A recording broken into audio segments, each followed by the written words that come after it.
We are live. What up? Welcome to the current podcast. Today you're here with your host, Manny. Enzo's in the building. Maury's in the building. Byron's in the building. What's up? And you guys, we got a special guest. PJ's in the house today with us. Yes, sir. Yes, sir. We appreciate you being here, man. Thank you for coming all the way out here, Yeah. talking to us about your journey. I heard a lot about you, man.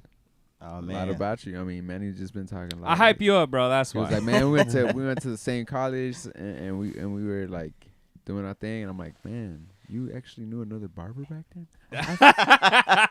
Well, he wasn't a barber back then. Oh, you weren't? No. I was. No, low-key, I Okay, was. so tell me, I was. that's a Well, perfect segue. first let's But I talk about wasn't a how we barber. met. Oh, that's what I'm saying. Let's So, talk like, let's about go how into- we met. So it was like unfortunate events, like the way we met, Yeah. because we're not the same majors. There's no other ways that we would have met in school besides the Hold way up, that you- we met. That school has different majors. Yeah. Yes. So Right. within the Christian college system, you guys can have what kind of what's Well, your major there's then? secular. Well, I mean, if you want to name it that right, there's secular majors too. Like you can in the major same Yeah. school. Yeah, you Oh, can really? major in Oh, like snap. computer engineering, business, Uh-huh. all that. The thing is just that it's taught from like a biblical perspective or Yeah. a more Even those classes, Yeah. really. yeah. Oh, yeah. So how would it be secular if it's taught? Well, let's So put you're it- saying computer engineers taught from a biblical perspective? yes and no. Okay, break it Yes down. and no. So mainly how they work is everything is built off of just the center of God. However, the teaching that they give us is like the normal classes that you get. If you ever been to a Christian school, they give you pace work. If you're in like middle school, high school, whatever for Christian school. What's pace work? Because Pace work is like book work.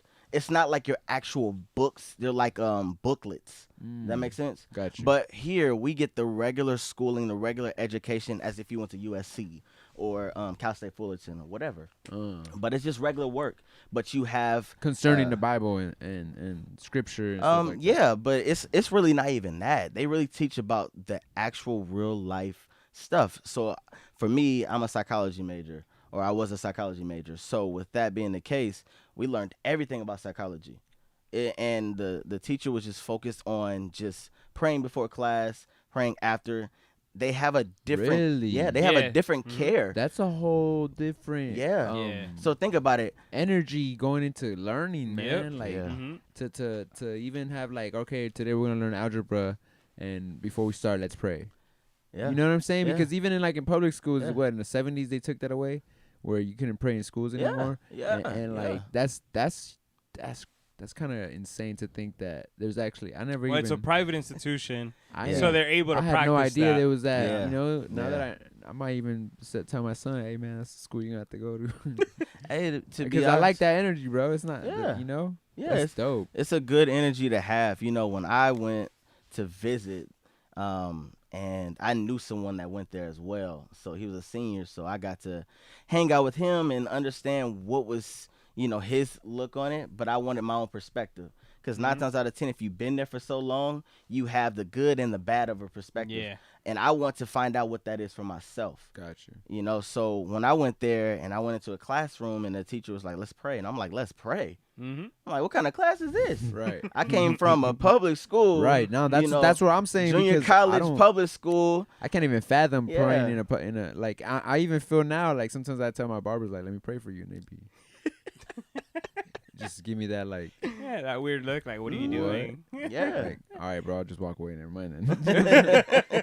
Like, but it's crazy to have a teacher actually say Yeah. that. That's Yeah. that's kind of Yeah. incredible. To, And they always try to find a way to tie it back to Christianity in some sort of way. Yeah. So depending on the class that you're taking. so let's say you have a political science class, Mhm. and that professor's gonna go back into how it's biblical or tie it back into the Bible or something like that. Where you guys can have some like there's a discussions lot. that I are mean, like if going if you're deep. talking about poli-sci, right? Mhm. Because that's what you're talking about. Poli-sci, there's a lot. When you look at the foundation of, like, yeah, they weren't Christians, but there's a lot of Christian ideas within the Constitution, the Bill of With Rights, politics and yeah. So like those ideas are there so that they actually can talk about that stuff. No, but like my question is did it lead to like big group discussions or big group debates where people have like Because I'm sure everybody still interprets the Bible different in that type of school. Oh where it's like, 'cause yeah, you have yeah. like people There's that always are. there's always You discussion. got like a Christian evangelical going in there, and then probably like a Catholic. Yeah, guy because it's a that's- non-denominational So school. it's dang. It's So not even like yeah, non-denom- you deal with Puritans, you deal with Yep. Calvinists, you deal with Lutherans, Episcopalians, Evangelicals, Protestants, Pentecostals, Friends. You know what my question? You know I have a. So I mean, this might sound kind of, it's a curveball, but do you guys think that like, if humanity makes it another 1,000 years, because the way we're going, we're gonna destroy the Earth before, right? By the climate or whatever, supposedly, or if God comes back. But do you guys think that in like 1,000 years, there's gonna be another group of like, we're gonna still be speaking the same faith, but it's gonna be like, because it's like at one point it was Martin Luther that made the Lutherans, right? Or it derived from him, right? From his From theology, his theology you and have all that, following, right? Do you feel that 1,000 years from now there's gonna be the same type of stuff? Like, well, let's yeah, say there's somebody- always new theologians, and it depends on like what are they writing about. Like, there's current theologians now. Technically, anybody that studies the Bible is a theologian. Just that there's difference in like how deep you are and how high your education is, you know, or if you're publishing new ideas, you know, within theology. So it's like there's basic theologians, like someone who just goes to church and studies the Bible. That's a theologian because they're studying the Bible. But then there's people that have like a higher way of thinking, and that's, you know, a more professional theologian. But things are still being published, man. So there might be someone who grasps. So like to the later, new like idea. Billy Graham gets a type of denomination, or is that possible? That's my question. Or is that? Yeah, no, it's possible. I mean, there's always there's always sub branches within a branch. Like, for example, the church we go to, which is Foursquare, that's a sub branch of Pentecostal. Okay. But it's not full Pentecostal like the way, you know, you look at Pentecostal. It's a sub component of that branch, though. Yeah. So, yeah. And then, you know, PJ and I met at a speech class, right? Learning how to spoke, huh? Public speaking Who taught class. you how to spoke? And in that class, I remember, you know, the professor made us do a lot of group activity, a lot of hanging out, talking to each other. And that's what him, like, you know, we're kind of forced to get to know everybody in that class. And PJ and I just hit it off, you know, like we got along very well. Heck yeah. I mean, Manny's very approachable guy. Approachable and guy, you for know, sure. Yes. friendly. He's also what's that word?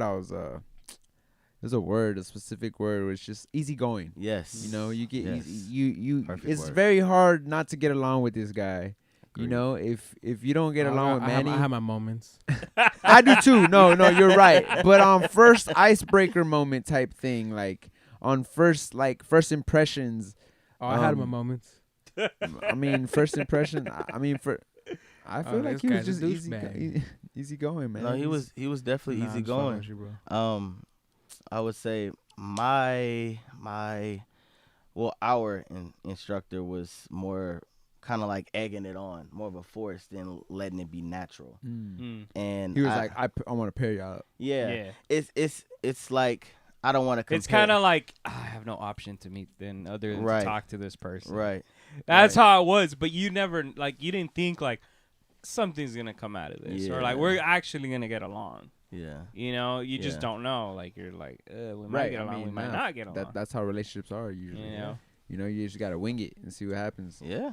For even with friends as males, like, and sometimes that, you know, what's crazy that I'm 30 now, and I just realized that that whole concept of no new friends is BS.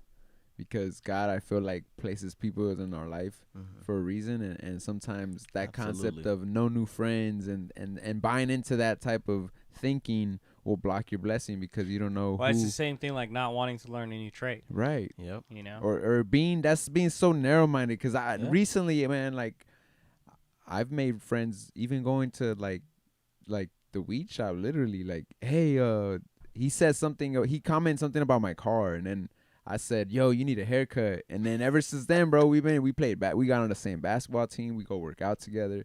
Like, we chill. And it's like, and we even talk about marriage. He's about to get married and I'm married already. So we like, And it was just all off of him saying something, and then I just said, "Yo, you need a cut, bro. Like I'm a barber." And then ever since then, he's like, "It's dope." Shout out to my boy Frank, but I've learned that now that like God places people, and then sometimes it's dope that somebody was like, "Nah, y'all gonna be paired up, link it." And then how many years ago was this? Whew, this was probably like 2015. Damn. Yeah. And y'all kept the communication even after. Well, we graduating? followed each Yeah. other through IG, and it's Yeah. like like we'll like each other post here and there, Mm-hmm. And then recently I reached out to him because I was like, dude, I want to know what this guy, He's up to. because I remember back then too, you were also into choir, and I remember Mhm. you were trying to You do sing, something bro? with singing. Yeah. He's Like- got a good Yeah. voice, bro. I was Like about to ask R&B you. voice I know, type I know voice? that Manny I'm was. alright. I'm alright. You got like an R&B voice type. I get that R&B vibe from you though. I'm not gonna front. Yeah, to be honest, I'm more of a worshiper at heart. And I literally set myself wholly and solely in God. So yeah. That's dope. Nah, I mean, but I'm saying like the vocals. I feel like would come from that like. Yeah. You know I what I'm mean saying? Like, I you mean got my background, my dad was an R&B artist. really. He That's wasn't super known. But in the he- '90s, I'm sure there's mad artists that cut Yeah. records and still So- had it popping on the radio. So try going back 20 to 30 20 years before that. So about in the 70s, Oh, my dad would Capitol Records was A&R, Mm-hmm. and my dad was signed to them. And he didn't get as famous as all the other artists did because think about it, you got Tony, you got the Jacksons, you got all these different people that's coming in that's so famous. It's competition. It's competition, Right. and he's by himself. Right. So he's like, okay, I'm in a room full of these people, so now what am I supposed to do, right? So it's kind of like now they're like, I'll give you a distribution deal because Tony is bigger. They're worldwide, and you're only in certain areas of the state of California. That's not enough. Got you. So which made better sense for him. But he was able to write for a lot of greats, play with a lot of greats like Sly and the Family Stone. That was back in the 60s.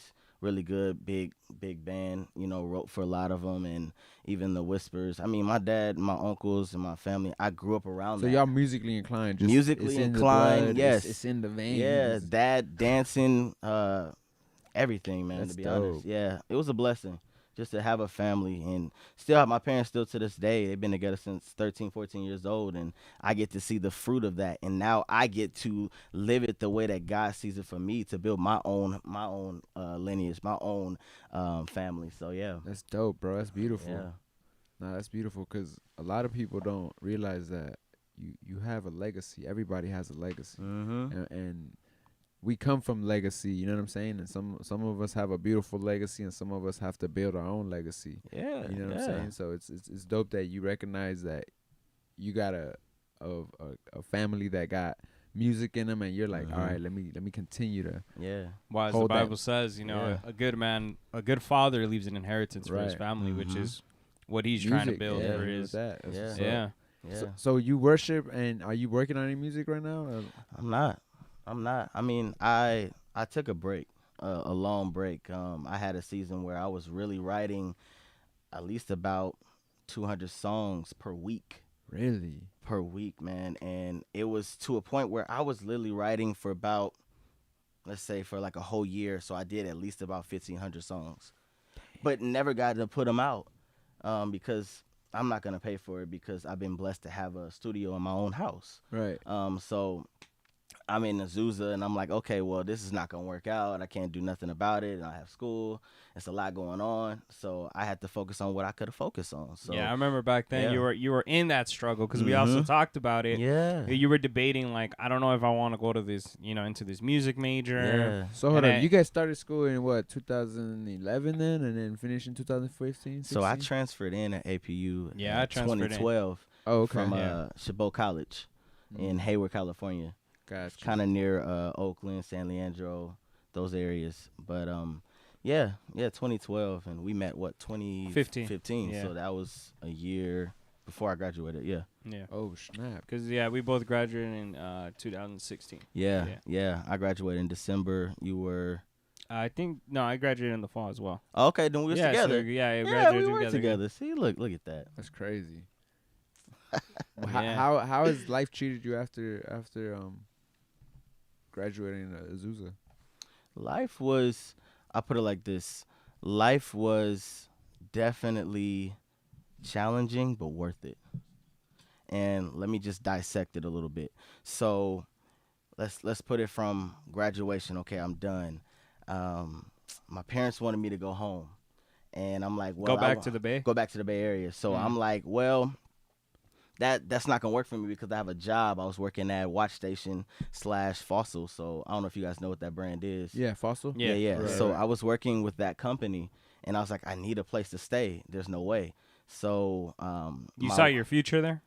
what in LA? Like, no, in that job? No, Like- not like at all. moving Not at up, all. or- That was just something I was doing while I was in college. Oh, okay. I was just trying to make some extra money. Mhm. You know, Right. I don't like to bug my parents a lot about, money and stuff like that. 'cause Your, that your gets own annoying. basic needs that you can cover yourself if you can have a job. Exactly. And stuff, for So sure. I was blessed to have. Well, she's my wife now, but my wife was my girlfriend at the time, and her auntie was like, who I call my auntie.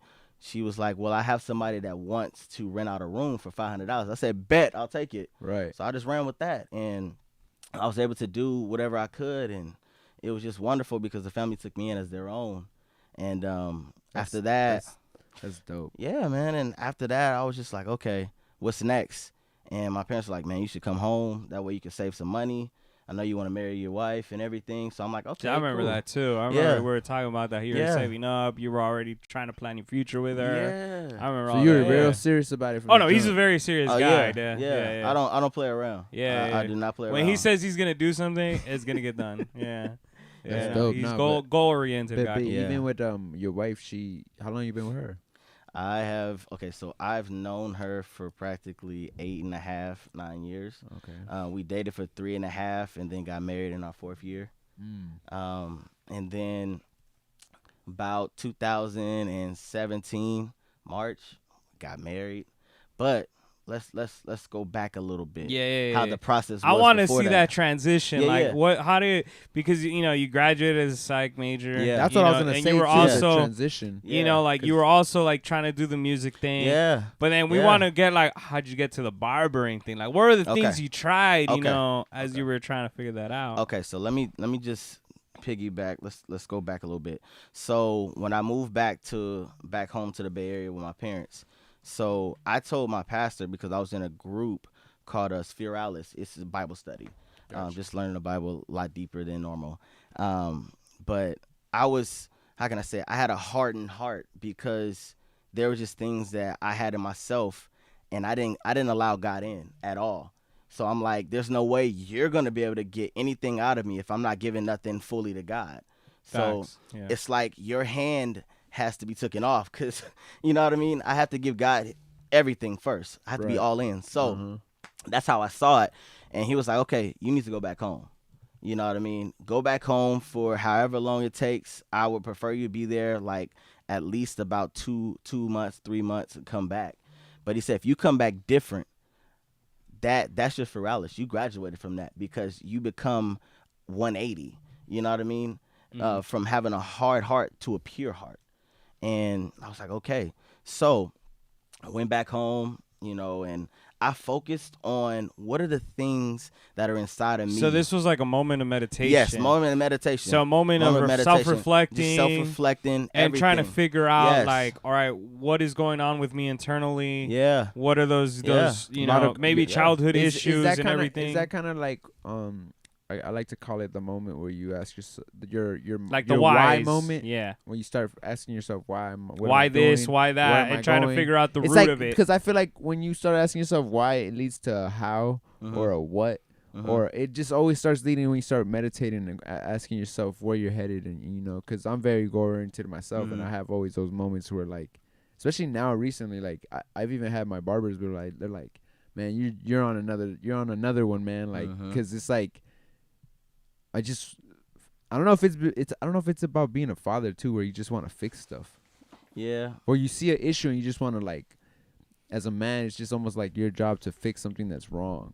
You know what I'm saying? Like, yeah. But once you're in Yeah. Azusa, what really made you like say I'm a major in music and take that step? Because for me, I was a music well, major no, too. his major was Psych. psychology. So they- let's they- Oh, did let's you back switch up it? again Up there. because I switched it. Yeah. Oh, I'm snap. glad you said that because Okay, 'cause I I see that. was a music major when I Yeah. came in. Initially then. That's how I Initially, met him, And yeah. psychology was my minor. Minor. Okay. Yeah. Okay. So I was like, okay, this is too much. Did your because- wife go to that same school too? Oh, of course. Oh, so that you guys She was linked an that to English school. major, journalism, emphasis. Oh, dope. Yeah, I met her at open mic night. Oh. See, so You was were, over you here were spitting already some hitting the flow. nose. Yeah, you were already hitting the nose when you were talking about R&B style. Right. Because I am a humongous fan of Music Soul Child. I can So- tell, bro. And I was I used to dress like him. I used to want to look Yo, like I him know- and be this guy. I saw it in the boots today. And set it off. Hey, yo. It's the truth. But I'm a huge Music Soul Child fan too, so that's why I could tell. Hey, like, I can't help it, man. He's really good at what he does. dope. No. But I was singing 2 of his songs, and I met my wife that night. But I couldn't do anything about it because I was in a productive relationship. And with that being said, I don't know if people know what productive really means when I'm saying that, but that's just like you're learning a lot about yourself, but this relationship will not work, if that makes sense.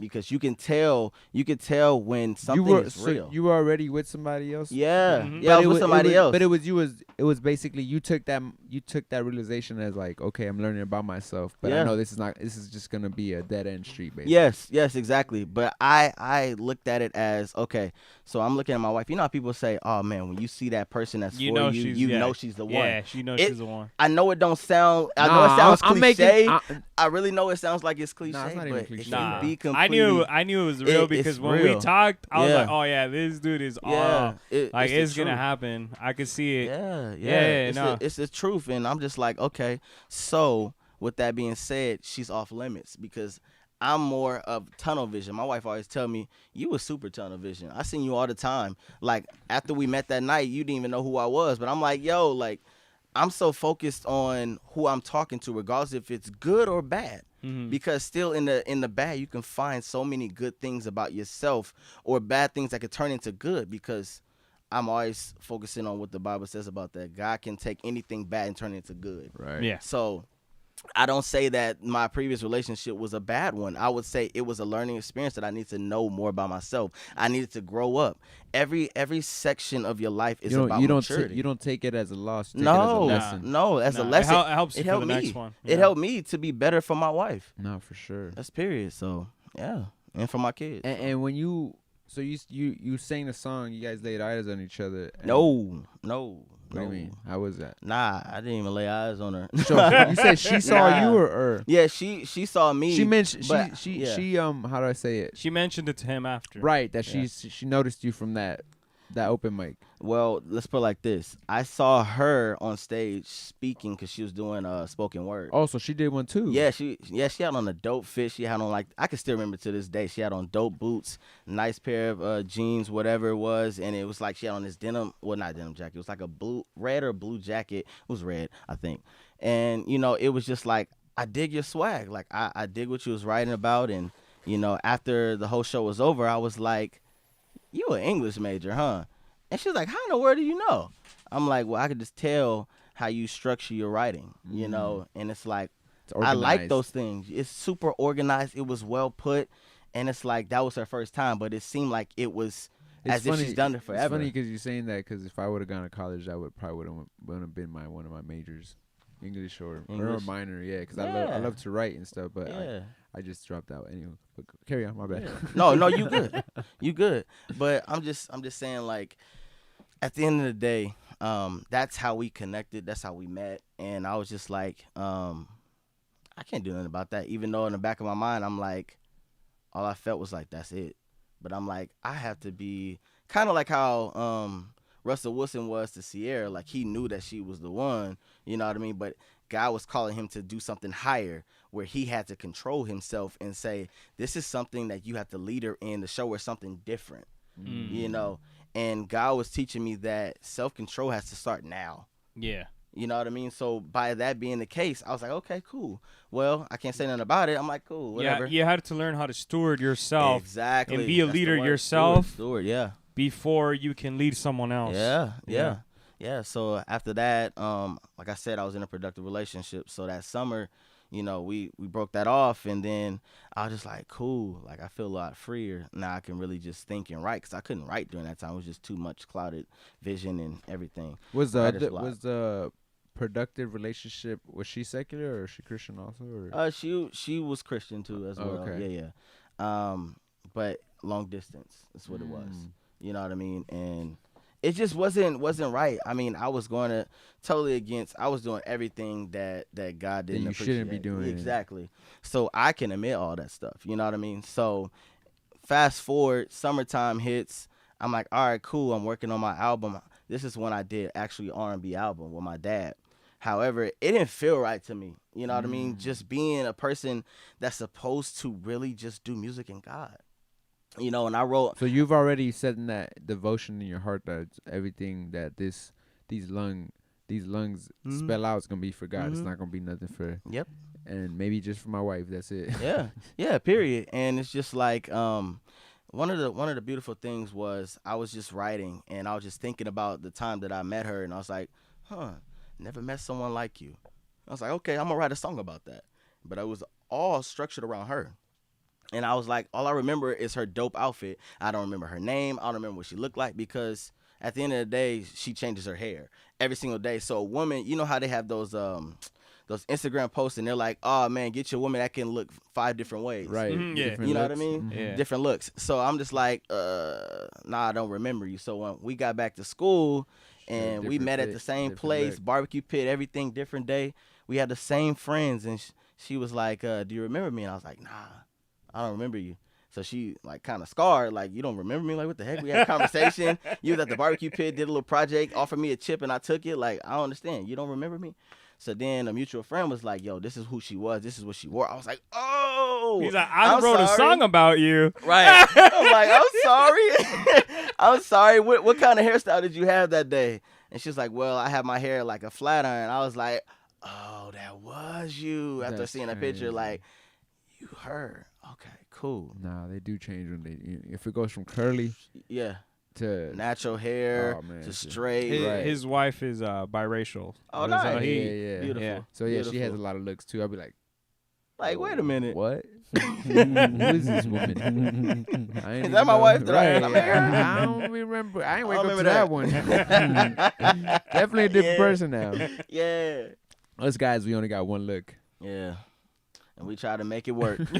Sorry, babe. It's either you got I'm one. sorry. Man, I ain't got a beard, so it's like you either got a beard or you don't. He's waiting for that lock to come in. It's coming, bro. Oh, man. Stop, Man. Stop it. Hey. Rebuke you, Satan. Hey, you better have faith. You better have faith for that beard to come in, brother. I've been praying, man. God's coming. I've been praying.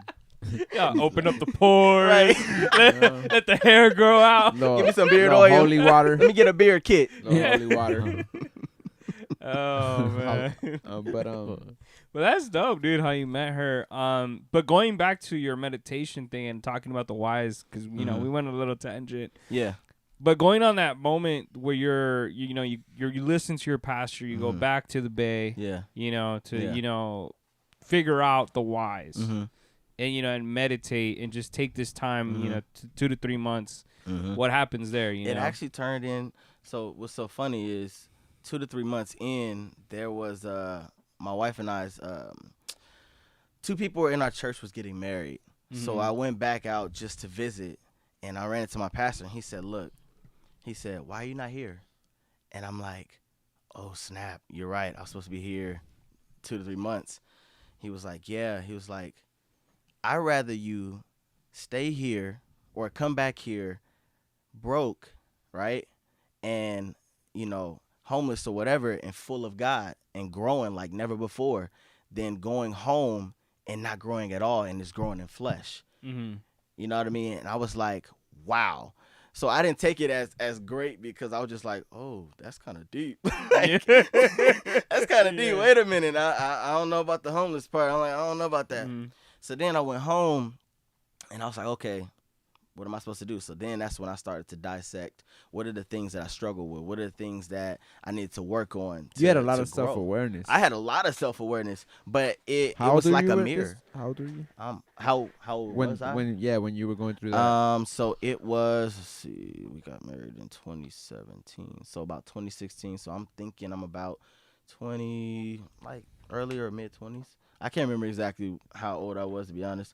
But I remember going But back. this is like early 20s that you had this awareness of yourself that you were like, yeah. I want to Yeah. I want to serve God. I want to sing to Oh God. man, I've been let's just back up even further. I have been thank you. I have been following Christ since I was 3. Actually since I was born. And it's like, to be honest, the more and more that you actually have a relationship with him, the more and more it starts to make you want to be more intimate. And it's like the more you focus on him and dial more into what he's saying, because I truly believe that the only way you find your identity is through the Bible, through the word, because he gives you who you are. He tells you who you are. Yeah, you got to go to the Creator to figure out who you are. That's really what it is. Mm-hmm. And Amen. I'm just like, in order for me to be able to grow and come back here and be able to get married to my wife, I have to literally sacrifice myself. Mm-hmm. You know what I mean? Like in a different way. So my parents, I have one of the most amazing parents ever. And they love me to death. But when you have that hold on you, any parent that's their last baby, you are the baby, you're the out of the whole two. I have a sister, she's older, but I'm the only child as a boy. So it's like, I don't want you to go. I don't want you to struggle. I want you to be able to be engulfed in us. You know what I mean? Rely on us. But what does that look like to God? That was my thing. Because God speaks about man got to leave his home. Yeah. Yep. Yeah, you got to leave and cleave. That's period. And I had to leave and cleave early, like completely early. So I had to write a letter and everything to my parents, just letting them read it because I couldn't explain it because Really? emotions would come. I wrote a whole letter. It was 8 pages. What do you mean your emotions would come where? Because when I'm expressing things to my dad, it's like I don't want them to take it the wrong way. I don't want them to look at it as like I don't appreciate you. But it's like I had to really let my pastor read it. Like, this is what I'm writing. What do you think? Oh, I love that. Let them read that. And it was just I needed to pray because I don't know who else has parents or whoever's listening who has parents and you're trying to like grow and, you know what I mean, move to a different state or move to a different city on your own and really learn and allow God to teach you new things, you know what I mean, as you're walking with him, because my whole life, even now, it's been a leap of faith. Right. So after when I did all that, my parents received it, everything, I left and I was homeless for a whole year. Thank God that one of the guys in the church allowed me to work in his shop unlicensed. Shout out to Will McClain. So that's when you came back from the Bay to here. That's from the Bay to here. Yeah. So yeah. that was when you already cutting hair in high school and like. So I wasn't okay. So the barbering thing, let's put that in there too. Yeah. So my pastor's name is Kareem Hickman. He was a best friend, still is. He's everything. He was like, look, I cut hair and I'm a pastor, but I still got a 9-to-5 at the same time, you know. And he was like, so that was a side hustle. Yeah, that was his side hustle, literally. Was a pastor, had a 9-to-5 and then had a side hustle cutting hair. Cutting hair. That is so really good, dope. Really good. That's really good. And this is the Bay Area. Bay Area, Fairfield, California. I'm So born he's and raised like, in Richmond. I'm gonna bless you, and I'm gonna bless you. Yeah, because he literally was like, look, you blessing watch you me. spiritually and then Yeah. blessing you with the trade. Oh yeah, he was like, you watch me all the time. You like the reactions that people get from a haircut. You love it. You like lining yourself up. Literally, he's like, why don't you just turn into a side hustle and see what happens? I'm like, dude, you know something. God must have told you something because I'm doing it currently. You know what I mean? Like, but yeah. Anyways, so him doing that, I was just like, okay, what is he saying? He kind of crazy. You know what I mean? Like.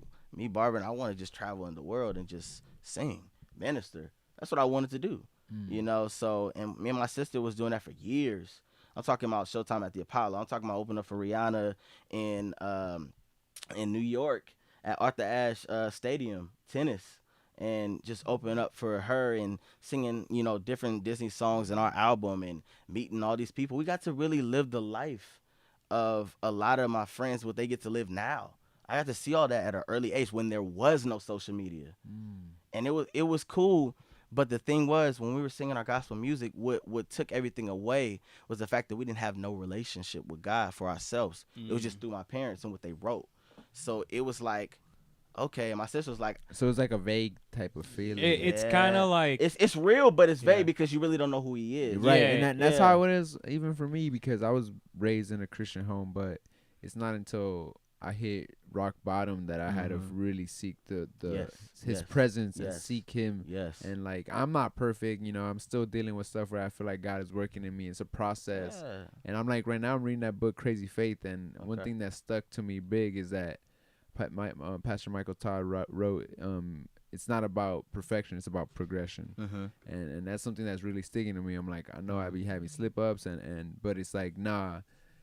My biggest thing I'm happy I haven't had a slip up with my addiction, which is I feel like he delivered that from me. Yeah. Beautiful. Beautiful. I still get angry. I still have my temper that I'm like, Yeah. you know, and it's crazy because I seen this one thing on Instagram recently where it was you pray for patience and God was saying people to be patient about.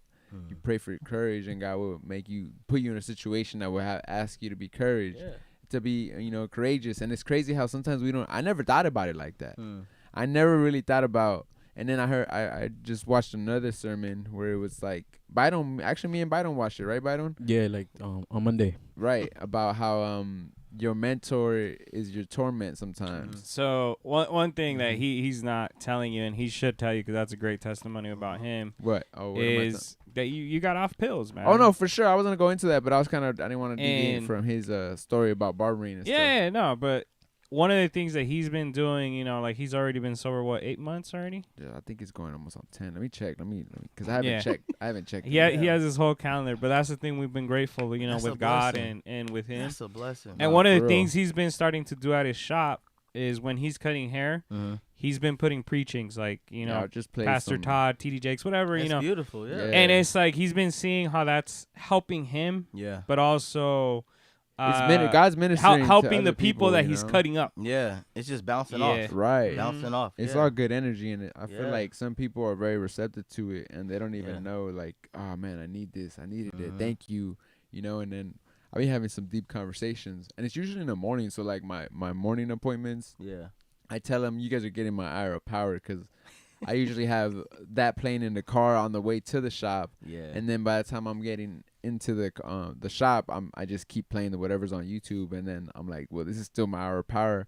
And then it's funny because then when my barbers come in, I'd be like, my bad, bro, church is over, you know, because I feel like they're like, I'm at a barber shop, why are you playing this? And I used to be at a shop where like, bro, my boy, shout out to my boy Trey, I love my boy, but it's like he had this thing where he would play the monotone Bible app on at the barber shop. Okay. And that was just different, Okay. bro.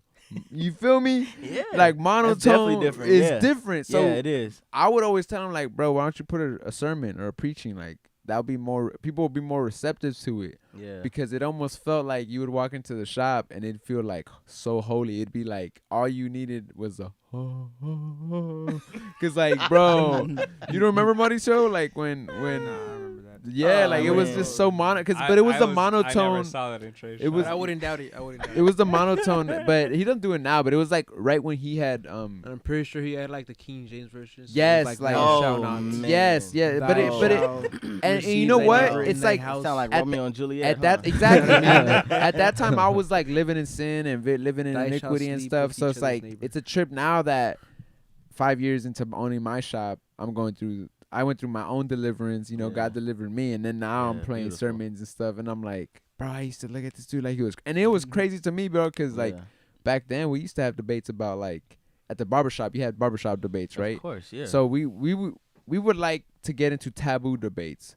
So he be talking about spirituality, the law of attraction, and all this stuff, which I understand, and I've kind of covered it just to learn what it is. yeah. And then I'd be like, my foundation is Christ and God and everything. So then I Absolutely. would come back with that, being that I'm so vague with it that I didn't really know it. I wasn't versed in it like, you know, Manny is or maybe you are and stuff. Yeah. And like I would still use that like, nah, bro, God's the way and everything. And then, bro, just flipped it on his script, and God just It's one of the best analogies that I can give towards that is like, you know, the people who actually live out their life with Christ and stuff. It's like they ate an orange, right? And they tell you like, this is how it tastes like. This is the texture. And usually, what happens to a lot of people that go to church is they go and they hear from the pastor, and they're hearing how he ate the orange, right? 8 months. By And the way. then awesome, 8 months, months. 29 I got it days. right. Appreciate That's you, bro. awesome. Thank you. And it's like when they hear the pastor, they're hearing about like, all right, this is how the orange tastes like. This is the texture of the orange. This is the color of the orange. But they themselves have never seen that color. They themselves have never tasted that. Then themselves don't know the texture of it. Yeah. So then it's like, that's where that, you know, what you were talking about, how it feels vague because you just heard the stories, but you haven't lived it yourself. Exactly. You haven't chewed on the orange yourself. Yeah, to- exactly. Yeah, Yeah. that's how I would That's give that real. analogy. Yeah, Yeah, it's deep. Yeah, that's true. Very Nah, true. I definitely feel Yeah. like in these almost 9 months, it's been that process for me. I'm like, yo, God, that was you. God, that was you. Everything. Oh, snap. And then even in the storm, sometimes there's stuff that like I be looking at it like, dude, what? And then last week I learned about lamenting with these guys, and it's been something where I've even practiced that now. Where I'm like, it's because we were talking about how like lamenting isn't taught in a lot of churches. Yeah.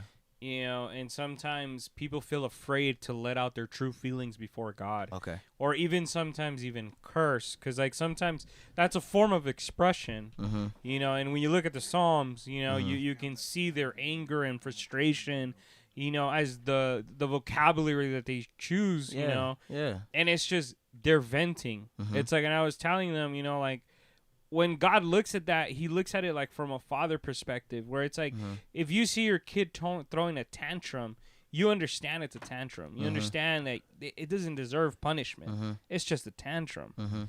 You know, so it's the same thing. Like if you need to vent and let that out with God, he's going to understand like that's a tantrum. I'm not going to there's no punishment for that. Yeah. Yeah. You know? Yeah. Yeah. Yeah. No, I get that. what's one of the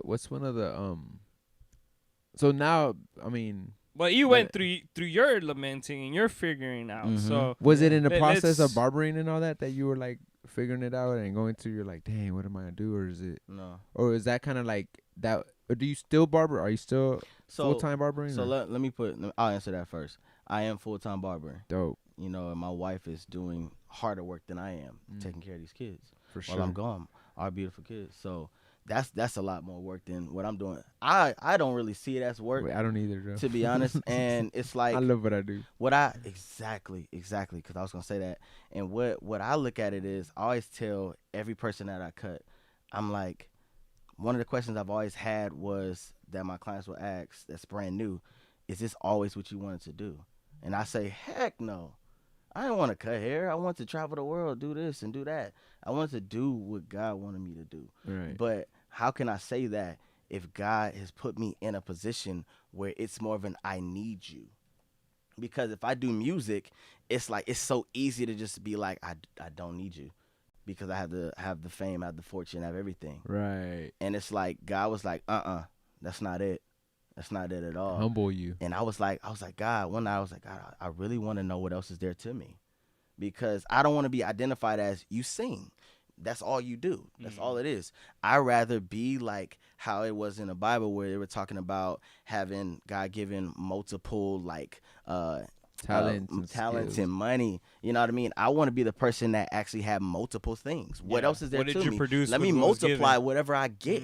You know what I mean? And it's not just my kids. It's not just that. But what else is in me that I can be used for that I don't know of? So How I'm can like, I impact? exactly. That's what I've been big on lately. Exactly. And that's why I'm like, okay, well, what am I supposed to do here? You want me to do barbering? I know nothing about barbering. I don't even consider myself a barber, because at the end of the day, God called me to this.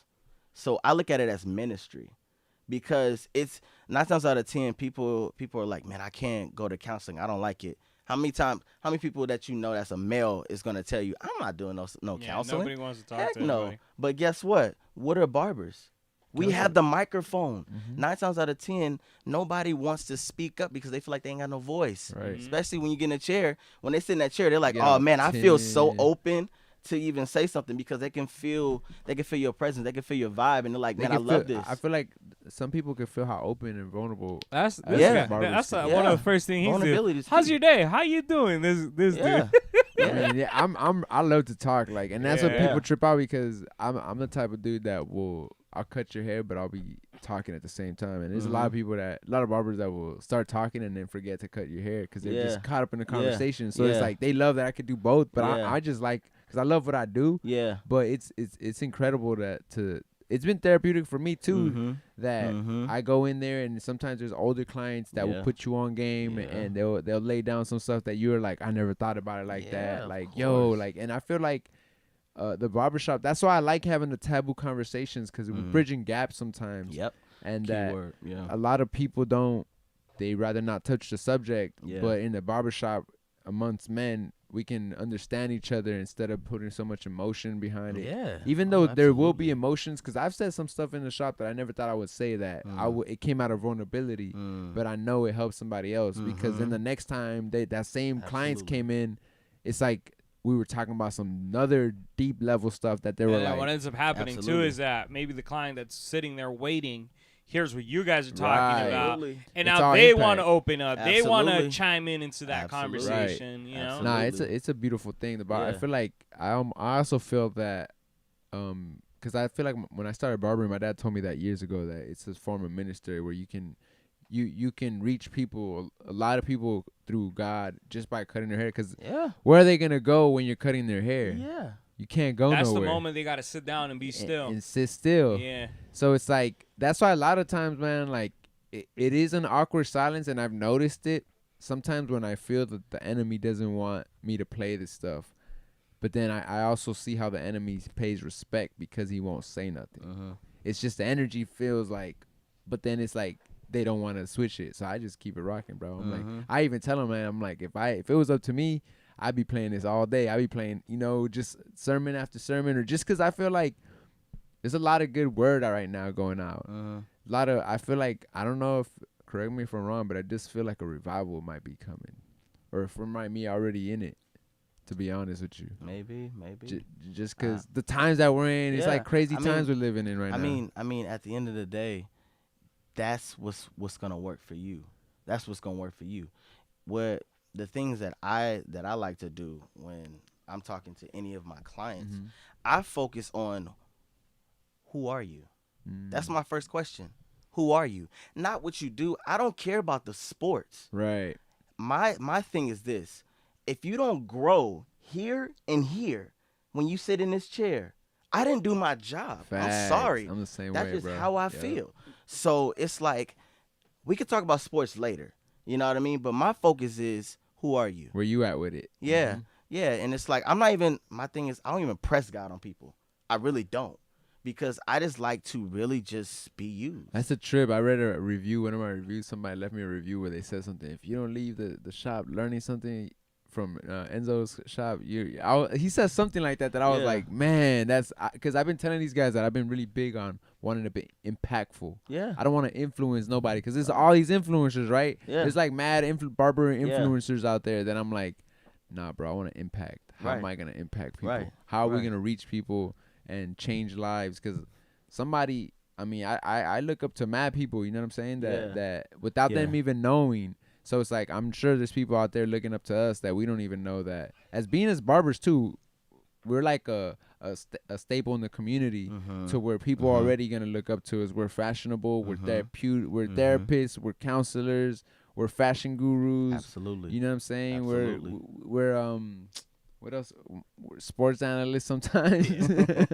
Yeah, whatever it is that they want to create, just in the dialogue, I'm cool with. Right. You know, but I always tell them what my focus is.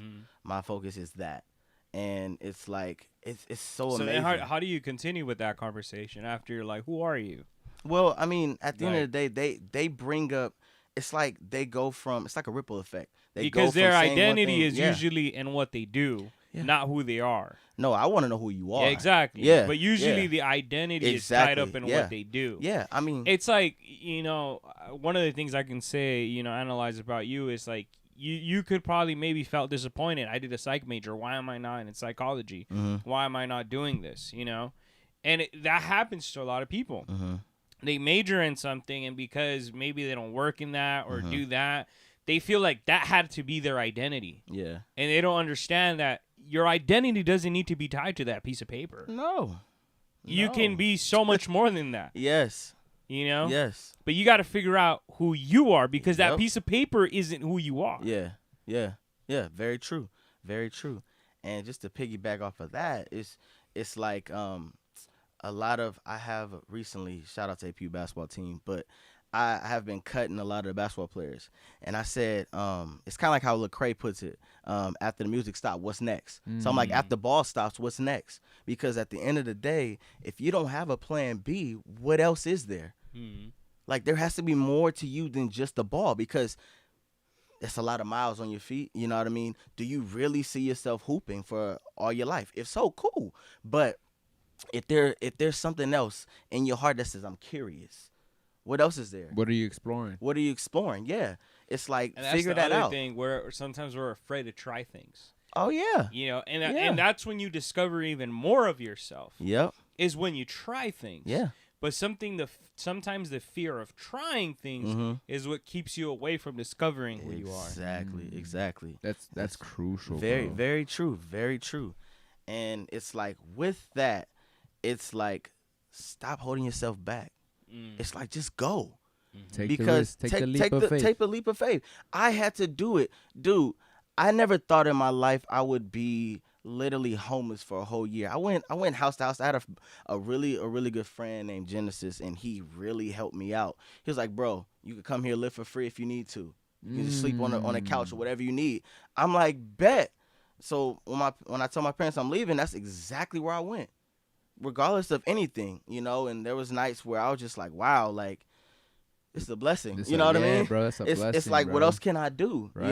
And I went to work. And that just kind of goes into how, like, God tells us not to worry about certain exactly, stuff. exactly. If he would have focused, the little ant, and that's how the he not thing. gonna shelter you? You know what I'm saying? If Yeah. he's sheltering the ants when it's cold out there, and like they're good, the birds flying, they getting fed. Yeah. How are we worried about it? It's just Yeah. about having faith Yeah. and trusting in God. You know what I'm Yes. That's something Yes. that my brother told me Yes. recently. It's like, we gotta trust God more. Yeah. Just trust in Him that He's Yeah. gonna work everything out for our Yeah. favor and Oh, our of good. You know what I'm course. saying? And that's the thing too. If you would have focused on that situation, right? Mhm. 'Cause I'm sure there was probably days where you maybe did, but you had your support system Right. to pull you out of that. Well, let's Yeah. Let's just put it there. So my support system was only Your girl. Will. Oh. Will and my girl and so I had like 5 people that was supporting me that was down here. So it was my Auntie May, it was my wife's mom, it was my wife and Auntie Robin and the barber that I work with. And it was just like I had all of that. So every night I'm talking to my wife or I'm talking to my auntie, and I'm just like literally just listening to them and hearing what God is saying in that. And I'm just like, at the end of the day, my wife is watching every single thing that I do. So it's like she's a sponge. You know what I mean? Eventually she's going to be the crown of me, so reflection of me. I have to show early that I can mature, not complain, and focus on what God is saying. So I had to dissect what's the thing that's in the thing to say, God, what am I supposed to do with this? What am I supposed to learn out of this? You know what I mean? What are you teaching me? That's what I was doing the whole time. So none of that stopped. Even me focusing on what I need to work on, none of that stopped. It just enhanced. Right. You know what I mean? And when you find a wife, you find a good thing, like a real good woman, you find a good thing because she's so focused on God, and it's like, wow, you speed me up even more. Yeah. That's what I got. That's the number one thing. And That's I've what I got. always said that if the girl that you get with isn't in love with God, she's not going to be able to love you. That's People you are find watching. true love. That's really true love right there. True love is unconditional, man. You know what I mean? I feel like people always like to say you guys go through the honeymoon stage. Period. You know what I mean? Let's take barbering off for a second. Let's just talk about some real stuff that has to do with relationship, because you guys brought up relationships. Let's talk about. Let's I go. want to So- talk about it, bro. Let's talk about it. Let's talk about it. So my wife and I never had a honeymoon stage. It was always growing, going through a lot of hard things, immaturity, Mhm. clashes. We both have opinions. We care about all those Strong-minded? things. Strong-minded, super strong-minded. You know, we're both independent. We trying to do, you know, what's best for our life, trying to follow Christ and do everything else. At the same time, it wasn't successful, but it was still successful. Does that make sense? Yeah. So you know how I was saying productivity in Mhm. my old relationship? It was that too. But it was good productivity because you it already never knew left. who you are. I knew who I was. Yes. Or you were becoming. I was actually. becoming that. Yes, I was becoming that. So, which makes that even better because I'm with someone that really is so curious and want to know more about God. You know what I mean? She's so focused on that. And the beauty of the relationship is, like I said, there was no honeymoon stage. So we are always working. It's always a leap of faith. We're always running to try to figure out what's the accurate response to whatever it is that's going on. We didn't have all the answers. We Right. failed a lot. Mhm. A lot. Yeah. A lot. You know what I mean? I had one question in a barbershop where they were like, I'm not gonna even name the name, but where they were like, so if the Lord is blessing you with this marriage, like have you ever slipped up before you got married? Can God forgive that? Why can't he? Right. God He knew was you were good. gonna do it beforehand, Right. but it's the heart and the intent after the slip up that he looks at to see if you're still going on the right path with him. Are you really Mm. repenting Exactly. from the sin? Because when we talk about repentance, it's a mind change. Yeah, It's a mind 180, change. yeah. Right. That's 180. what repenting means. Exactly. Is to change your That- mind and exactly. go opposite direction that you were going. Exactly. And yeah, it happened. However, our pastor was like, now that happened, you want God's hand over that. So let's keep walking the way we're supposed to. It's the heart and the intent behind what you got out of that.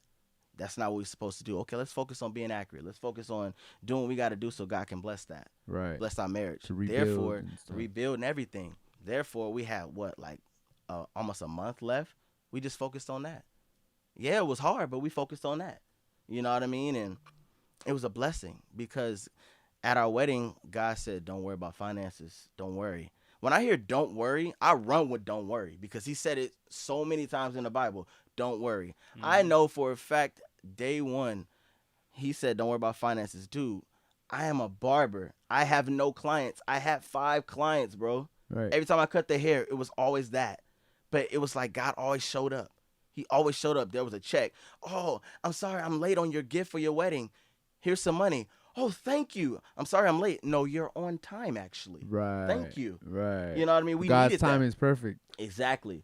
That's why I never worry. I never fear because fear comes from a false representation, false evidence appearing real. Right. That's all it is. Well, I We wanna create it. actually want to get that We tatted create on. it. And I love it because when you look at our kids, right?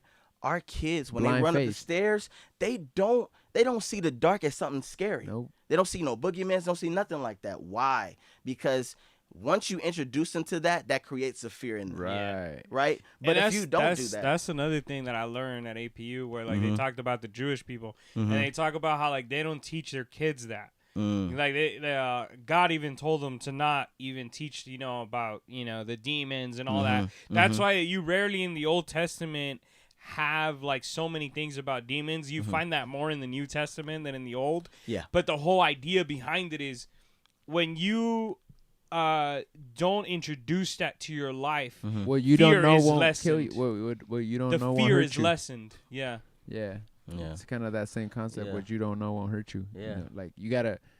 It's also like when they say you know more words, you see more things. Mhm. You know, it's the same thing. Mhm. But it's kind of crazy to see that in relationships, especially nowadays. You see it in the barbershop. Like Mhm. a lot of people going through relationship issues, Mhm. going through Yeah. broken homes and things that it's like pride's really an issue right now where it's Mhm. like it sucks to see a lot of young men not know how to deal with their own pride and their own ego. Like yesterday I was talking to my guys and I was like, they're younger than me. I got like 10 years on them. And I was telling them how like, as a man, you're the leader of that relationship. So you dictate how and where is it going to go. Mhm. And you got to admit it to yourself sometimes that we as men can be toxic too.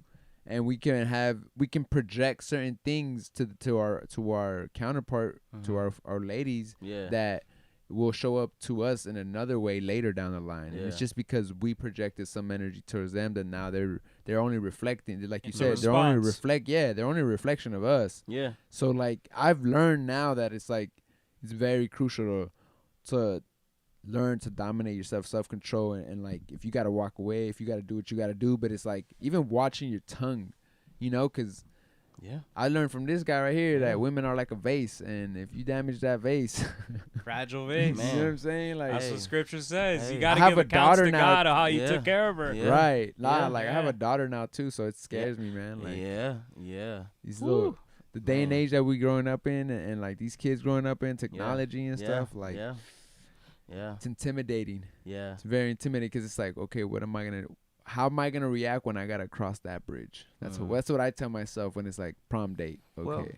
Well, I mean, I was at that place where I was like, man, I don't know if I want a daughter because I don't know how I'm gonna be. right. However, if I can encourage you on anything, this would be my encouragement to you. Regardless of what happens to your daughter, if you allow God to lead you Mm-hmm. in how you speak to her, because she's gonna want a man that's like you. Right. So the way you treat your wife, Your reflection, yeah. she's gonna want to find that man. Facts. Because you're going to bring this level like super high. And she's like, if you don't meet this criteria or better, I'm sorry, it's not going to work. right. You know what I mean? So whatever you teach her now, it's going to reflect later. Mm-hmm. You know what I mean? Regardless of if she comes with You're somebody the new. introduction of a man Exactly. No, real talk. Exactly. to her life. And that's the thing that's Exactly. even intimidating in itself, because it's like you do understand that sometimes, like, you know, you're not perfect with your wife, and then you're like, but are you trying to progress, trying to get better every day? You're trying to, you know, weather the storm, because there's storms all the time that especially I feel like as a young married couple, it's a lot to navigate in the 21st century. You know what I'm saying? 2021. Talk about it. Yeah, we got, like, look at my parents, like, y'all didn't have DMs, y'all didn't have likes. Y'all didn't have to talk Y'all all the didn't- time, bro. Yo, You could take a break when you went feel to me? work. Like, hey, 8 hours. I'll see you at the end of my shift. Yeah. Man, no text Like, messaging, huh? You know what I'm saying? Like Like, got that two-way page. like now it's FaceTiming and stuff. Oh, like, man. oh, well, why didn't you pick up my FaceTime? And I'm like, I'm Man. cutting hair, babe. Like, Right. you know what I'm saying? Right. I'm Right, talking to that's- the fellas right now. It's really tough because what it does is you have to learn how to create a balance. Yo, that's A crucial. balanced life, and just letting it be. One of my mentors, Will McLean, he said, you got to make your life so practical that it's so simple to just do it every single Right. day. No, real talk. The more practical your life is, the better it is. That's what I love about being a barber, because I've made my life as a barber practical, because I got appointments. That's all I work off of. Yeah, yeah. But what it's taught me now that I'm sober is that I need to do that for my regular life. Amen to that. I gotta like schedule. I Yeah, literally, he schedules his job perfectly well, but when it comes to outside of work, that's where he's working it's on. lacking. Tank but did chop. Hey, Tank the Shopping, I don't know how to say that, but on YouTube says we create fear. We're only born with two fears: the fear of falling and loud noises. facts. That's true. I feel like everything else is conditioned for you that you're taught. Like you just, like you said, the boogeyman. Yeah. Somebody told you something under your bed. Yeah. Oh my Right. God. there's You didn't something know under- about that. You Exactly. created that fear. Yeah, you It's like- created or that even anxiety. the devil. Like we don't know how the devil looks, but like we painted this red guy with horns and a pick. And you if, know? and if you look at scripture, like the devil's just an accuser. Yeah. You It's know, the it's just someone evildoer. accusing It's an you. evildoer. Yeah. That's all it is. But yeah, we create this whole other imagery Right, of right. it. Frankenstein type of thing that we Yeah. want to. For some reason, it's like Hollywood, I would say, in that sense, because yeah. it's, I don't know. But anything else you would think about relationships that you would want to share with people? Like any advice that you would say, like how to maybe, would you consider that you have a successful marriage or a young successful marriage and that you want to like, or do you feel like, or any advice to like anybody thinking about getting married? What would you do? Or a young man, like, Mhm. like maybe secure your bag before you get married, or you Mm-mm. know, No. oh, how would you do it, or how do you go about it? No, it's just from learned experiences. To be completely honest with y'all, it's learned experiences, and I have these dialogues with my clients every single day. And my thing is this: if you can really just sit back and say, I want something real, In order for you to find that real, you got to focus on whatever it is that you're going the direction of, because it just runs right into you, just like that. It's like a meet Right. cute. It meets you right halfway Mm-hmm. when you least expect it. Expect it. But that's the beautiful part about it, Because because you're working on yourself in the process. exactly. Should you focus on getting your bag fully? No. Because I've never met anybody, young, old, or whatever, that said that they had it all together before they got married. When they found the It's- one, especially. Because Exactly. the one usually comes when you ain't got nothing. That's Yeah. completely You know true. what I'm saying? Yeah. She gonna take you for in who some you cases are. in most cases that's really true. Yeah. That's Yeah. really true. I don't, because if you was born and raised into a family that's full of wealth, Yeah. old money, then that's a different case. Right. You But probably that's gonna have that's another process. That's another your situation. pool of women is different than the Exactly. regular guy. Yeah, for sure. But if we're just leaving it here, my advice is to focus on the things that are important, because I believe that you can prepare yourself for marriage for your woman even when you're single. It's not dating somebody to find that out. Really, it's not. It's you working on yourself every single day, trying to figure out exactly the things that you are lacking in that can make you drift to doing all the old things that you used to do, and trying to figure out, okay, how can I make these things better? Now, another way to help yourself out when you're by yourself is finding people that are stronger than you. You know what I mean? That's been there That'll and done hold that. you accountable. That'll hold you accountable. Because at the end of the day, that's one of the hardest things to do by yourself. Because it's like you wanting to find somebody in a relationship, but what if there's some things that you have not worked on from your previous relationship that need to be dealt with before you get into the next one? Don't move too fast Right. at Yeah. all. Be friends first. Facts. If you could hold out, I'm being honest, it's super hard to do. I'm so serious. It's hard No, to it do. is. But if you can hold out on anything sexual, if you can hold out on not kissing your girl, I know it feels weird. I know it sounds crazy, but I'm being completely honest. If you Yeah. can hold out on that and really just get to know her purely, it changes the whole thing, because your relationship is not built on a foundation of physical attraction. Mhm. Ooh, I'm gonna try that on. It's- Even it's- if I'm married, I'm gonna yeah. try that. Just like Yeah. don't have sex for a while and just be like, let me But get to you're- know you. But know you're what I'm saying? married. You're Right. married. But you can do that too. That Right. works. That Just works. because that'll It's be another deeper. deep It's level of deeper. intimacy that I'm Yeah. like, all right, Yeah. I wanna have mental sex maybe. Like let's, you know what I'm saying? Like Whatever it is that you want to do, brother, you like, do that. you know what I'm saying? Like You where, do that. where we ask each other questions, we go deep and Yeah. and you try to Yeah. reach another level of Yeah. understanding, comprehension with somebody. Because sometimes we don't like you said earlier, bro. Like it's another job that they got. It's If when we're at the because- shop all day and they're Yeah. taking care of these kids, like Yeah. It's because the world teaches us a different way of getting into relationships Yeah. compared to the way the scripture teaches us, Yeah. right? It's like what he's talking about is the way the scripture talks about it. Mm-hmm. You know, where it's like get to know her, fall in love with who she is Yeah. before you just fall in love with the body. Yeah. I mean, but You yeah, know? but it's The just body's like the plus. The body. Of course, we're gonna look at the girl and be I like, mean, "Oh that- man, you look beautiful." However, if beautiful is on the outside but ugly's on the inside, I don't want you. right. I don't care if you're the most beautiful girl in school. Everybody wants you.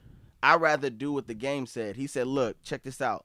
I'd rather you have somebody that has 300 followers than somebody that have 1 million, Right. because she's gonna be down for you. Mm-hmm. I already got that woman, and she don't even care about none of this Instagram stuff. No social media, no nothing.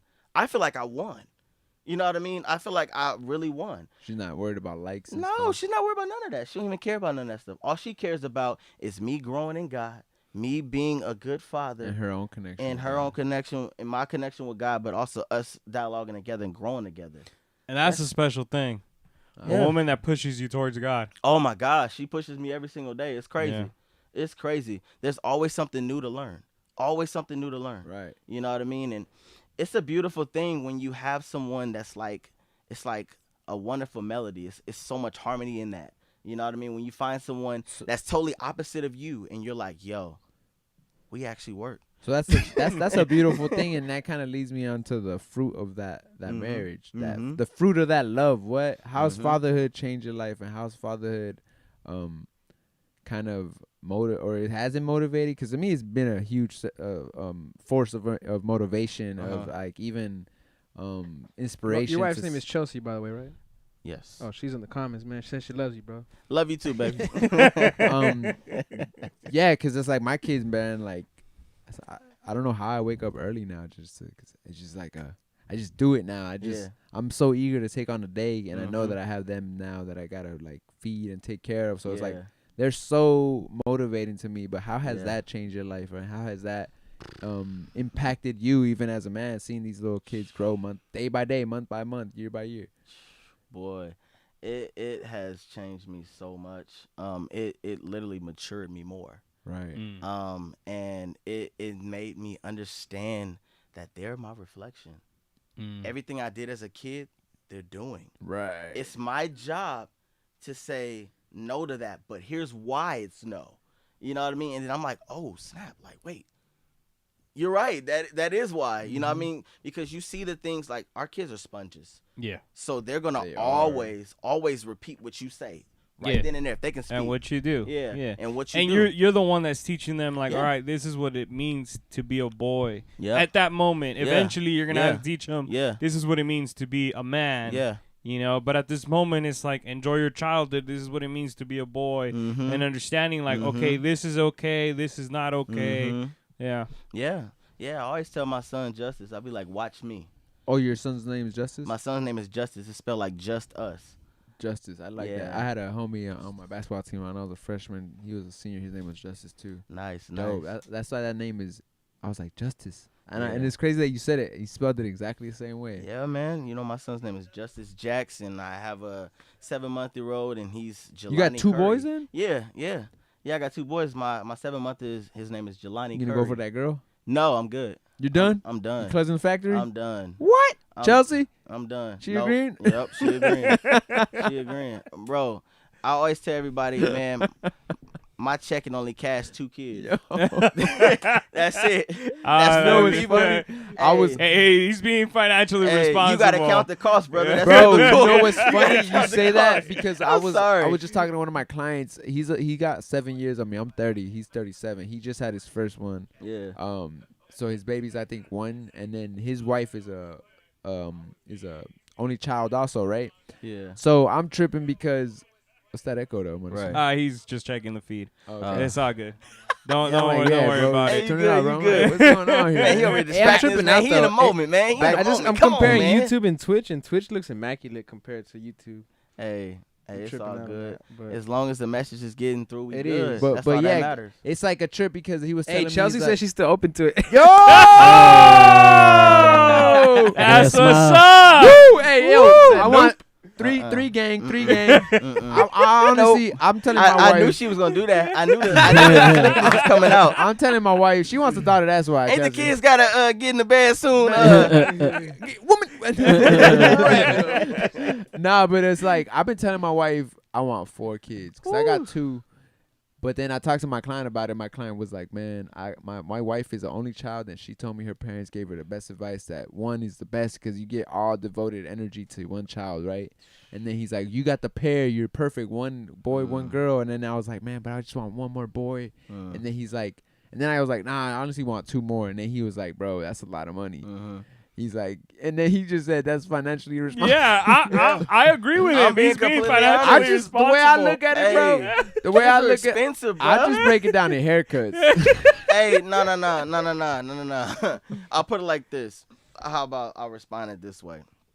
Whatever we're supposed to have, we'll have. Facts. Mhm. I I'll do just put it believe like that. that. I do So believe that. if we're supposed to have that later on down the road, okay, cool, whatever. God, it's in God's. I'll work on myself with that one. Right. But I'm not saying I want it. I'm gonna just be completely honest. Nah, I don't know. I like having my 2 boys. I like having man. my 2 boys, man. How does that feel though? Because I honestly right now I'm tripping out because my son is like a character Yes. and my daughter's becoming to learn who she is. Yes. But I'm like yesterday she was fighting over a boy toy and I was like, and I'm trying to like show them like, okay, this is your toy, Yeah. this is her toy. Yeah. Y'all can't get these toys mixed up. And Yeah. then now I'm over here like I just had to explain to him like, yo, bro, you don't play with girl toys, no.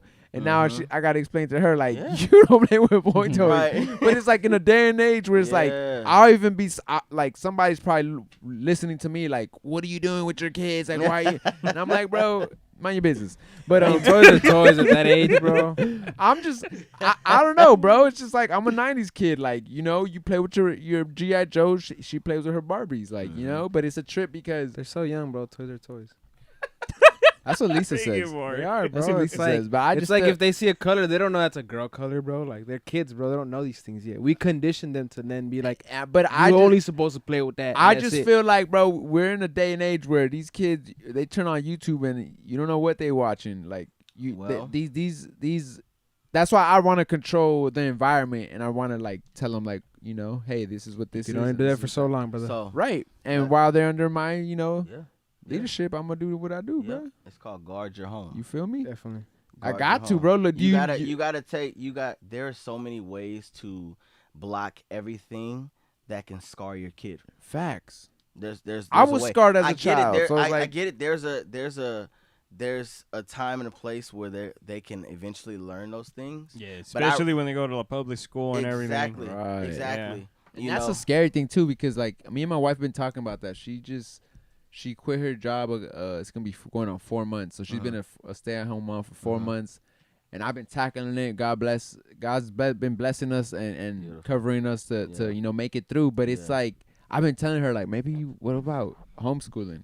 What about just because the world is going. So I don't know what's going on with the Yeah. world right now. Yeah. Like and I'm Yeah. like I'm really at that point where I'm like if I can even because she's still in school. So I'm like, all it would take is you taking a couple credentials to get your elementary at least down to teach at home. You know what I'm saying? Yeah. Because, it's a different world we living in now, bro. Yeah, For real. yeah, Like it's I agree.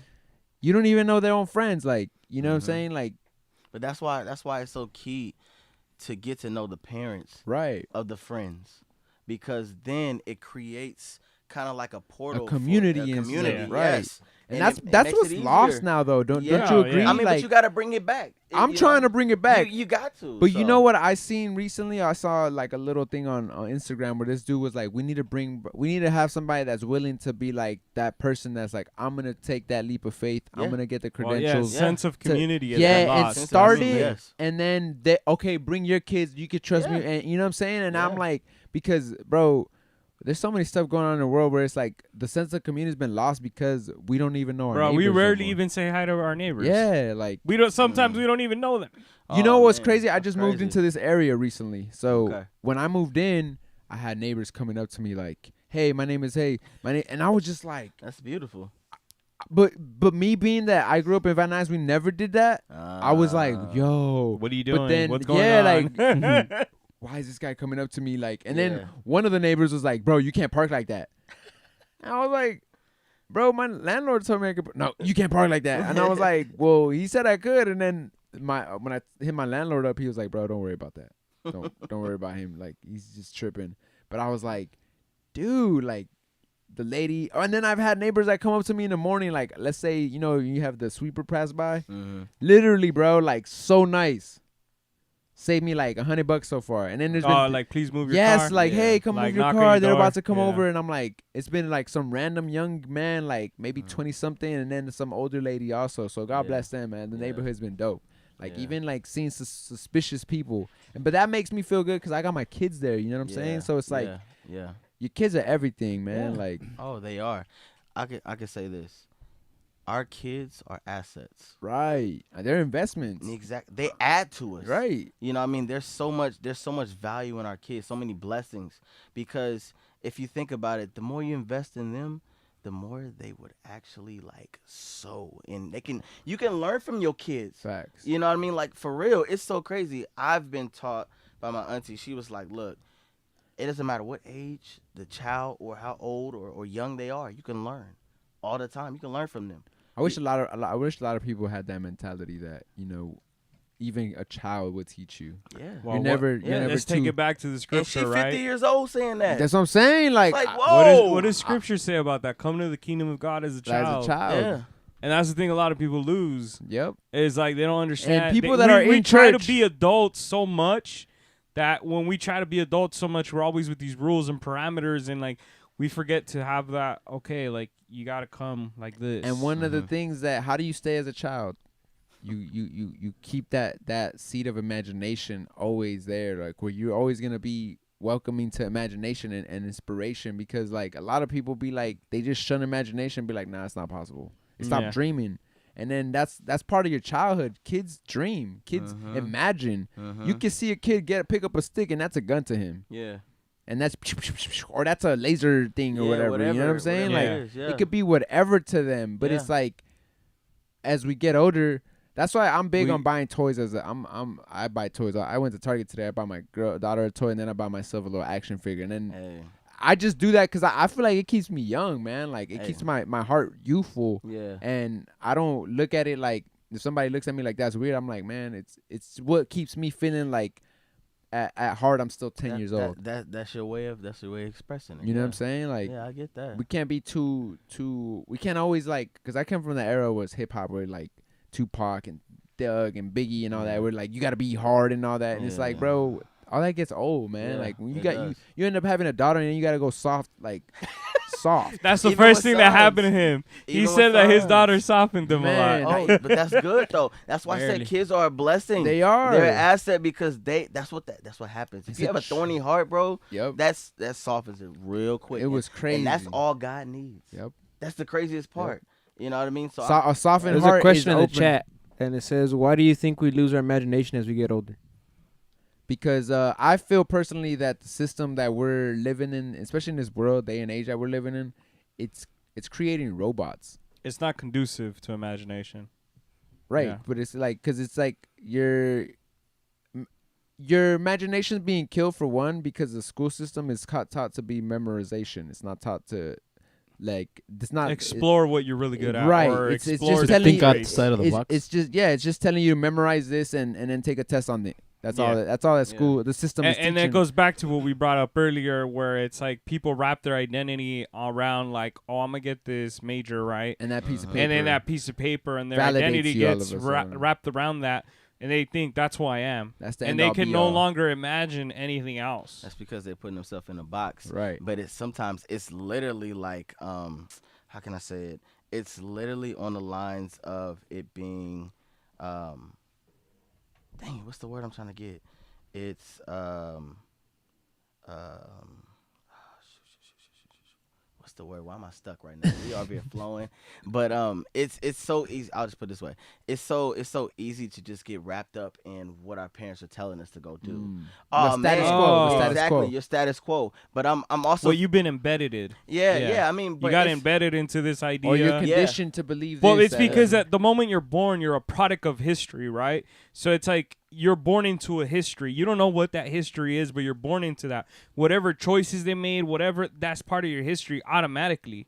So automatically that's already part of you. Yeah. But in the midst of all that, you can't stop figuring out who you are in the midst of all that. So it's like there's a lot of people that get stuck in the idea of, oh, well, my parents are like this, so I got to be this way too. You know, and that's another way that they also box it's a learned themselves in. behavior. It's It is. something It learned, is. and you know what I mean. I think that we engulf ourselves in the here and now and what's happening in front of our face instead of thinking about the future, thinking about what's next, thinking about how can I add more to my life, how can I add more to, because I always believe that whatever you go through, it's not just for you. right. Even your marriage, it's not just for y'all. The stuff that y'all been through, it's for that next person It's to see that it, deals with testimony. that. Yeah.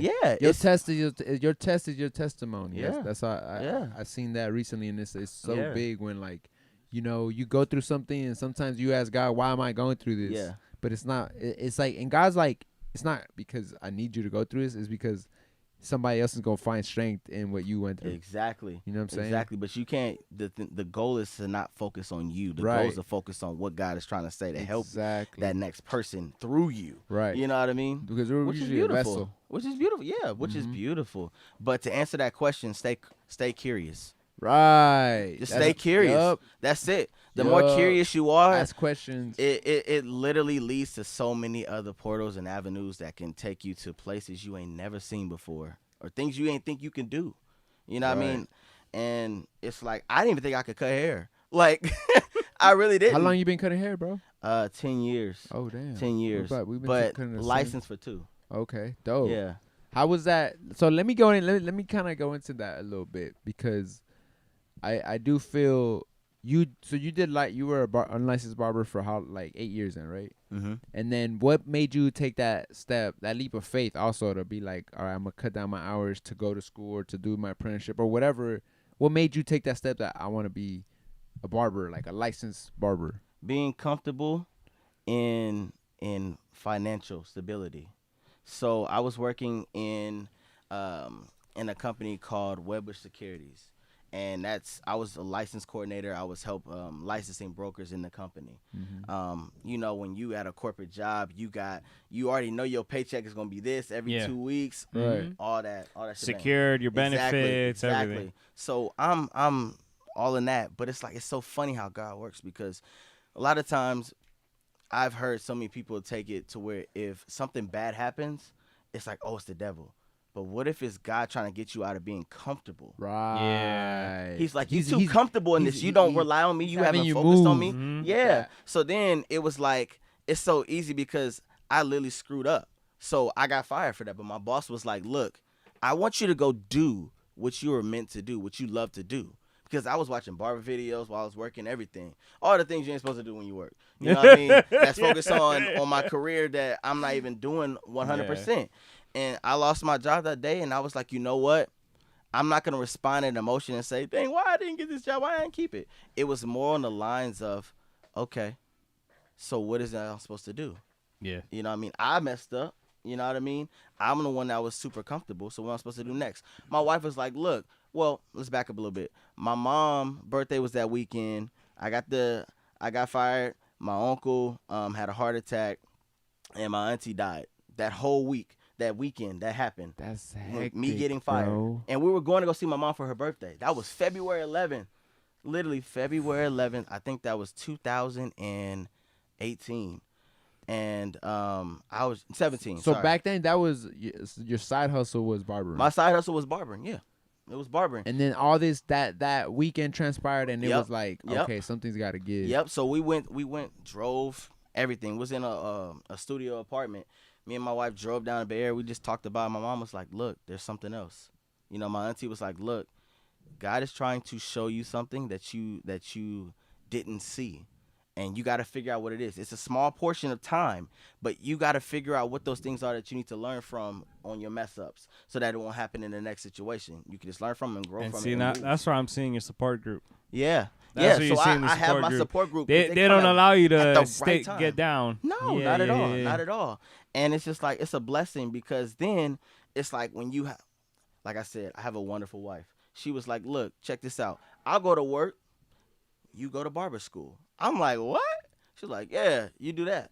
So I went to look around, had a best friend. I was like, yo, go ahead. Shout out to Aubrey Berry. But he was like, look at some barber schools and see what happens. I'm like, all right.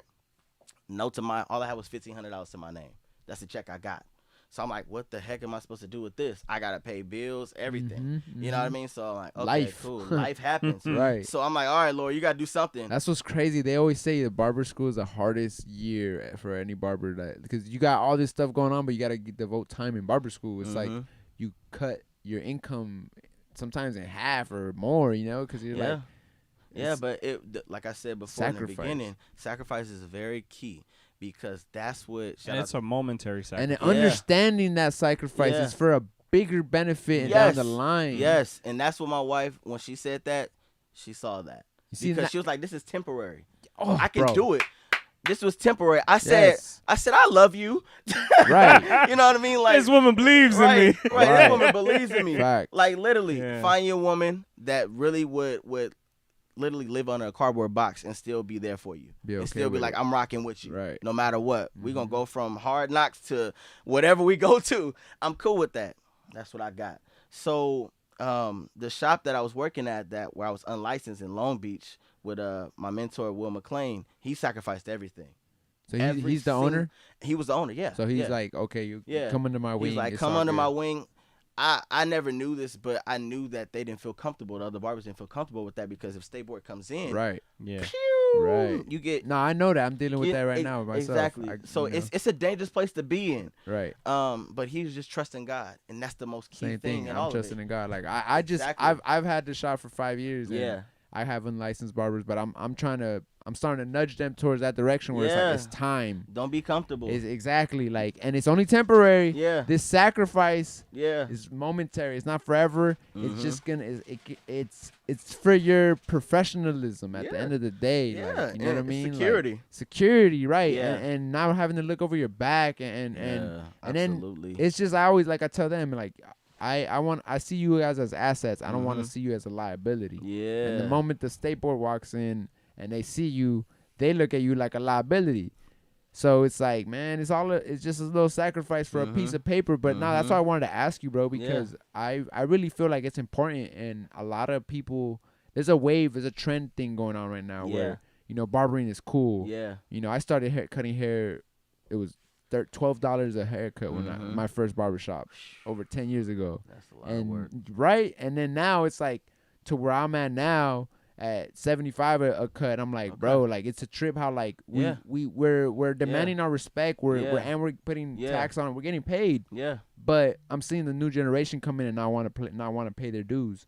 Yeah. Where I'm like, nah, Yeah. like we gotta pay our dues. Yeah. We gotta do it the right way because Yeah. one day I tell them you want to open your own shop. Yeah. You want to have your own studio. You want to do this. You want to be a platform artist. Oh, man. You want to go and do these things Yeah. and be on brands and all that. But if Right. you don't have, you want to go on set. I tell them the record label or the movie studios, they don't pay you cash, bro.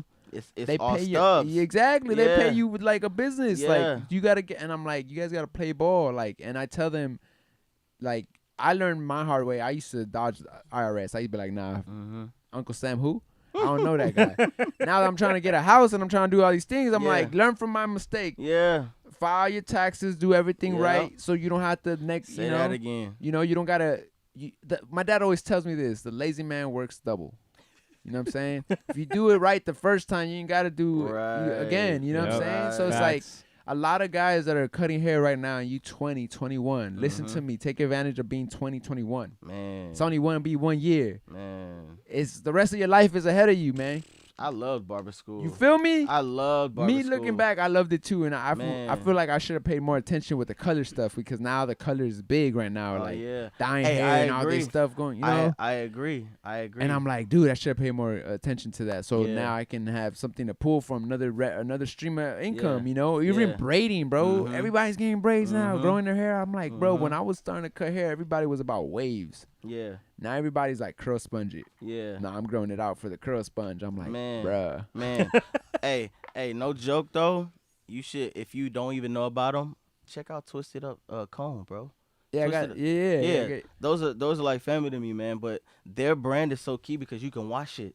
It's so sanitary. It's the comb, right? Yeah, it's the comb. It's the It's little twisted square. comb. Yeah, I got It's a that little one. circle. Yeah. No, it's a circle. It's kind of shaped like an ice cream cone. Does that make sense? So Okay, it's like I a got the circle one that's into a like- diamond. Got you. Yeah. I'm gonna look that one Yeah, up. yeah, 'Cause it's- what I it's got one- is like a looks like the waffle. Yeah, yeah. You got it. Mm-hmm. Yeah. That's the one I got with the little pick at the end. Uh-huh. And I feel like I like that one better. Oh, than I got what you mean, I yeah. like that one better than the curl sponge because the curl sponge wasn't as Yeah. sanitary. No, it wasn't. I was like, They'll tell you to throw that out. Exactly. Yeah. And I would tell my clients like, I'll sell this to you, but I'm gonna only use it on you. Yeah. And you only bring it, and because I can't.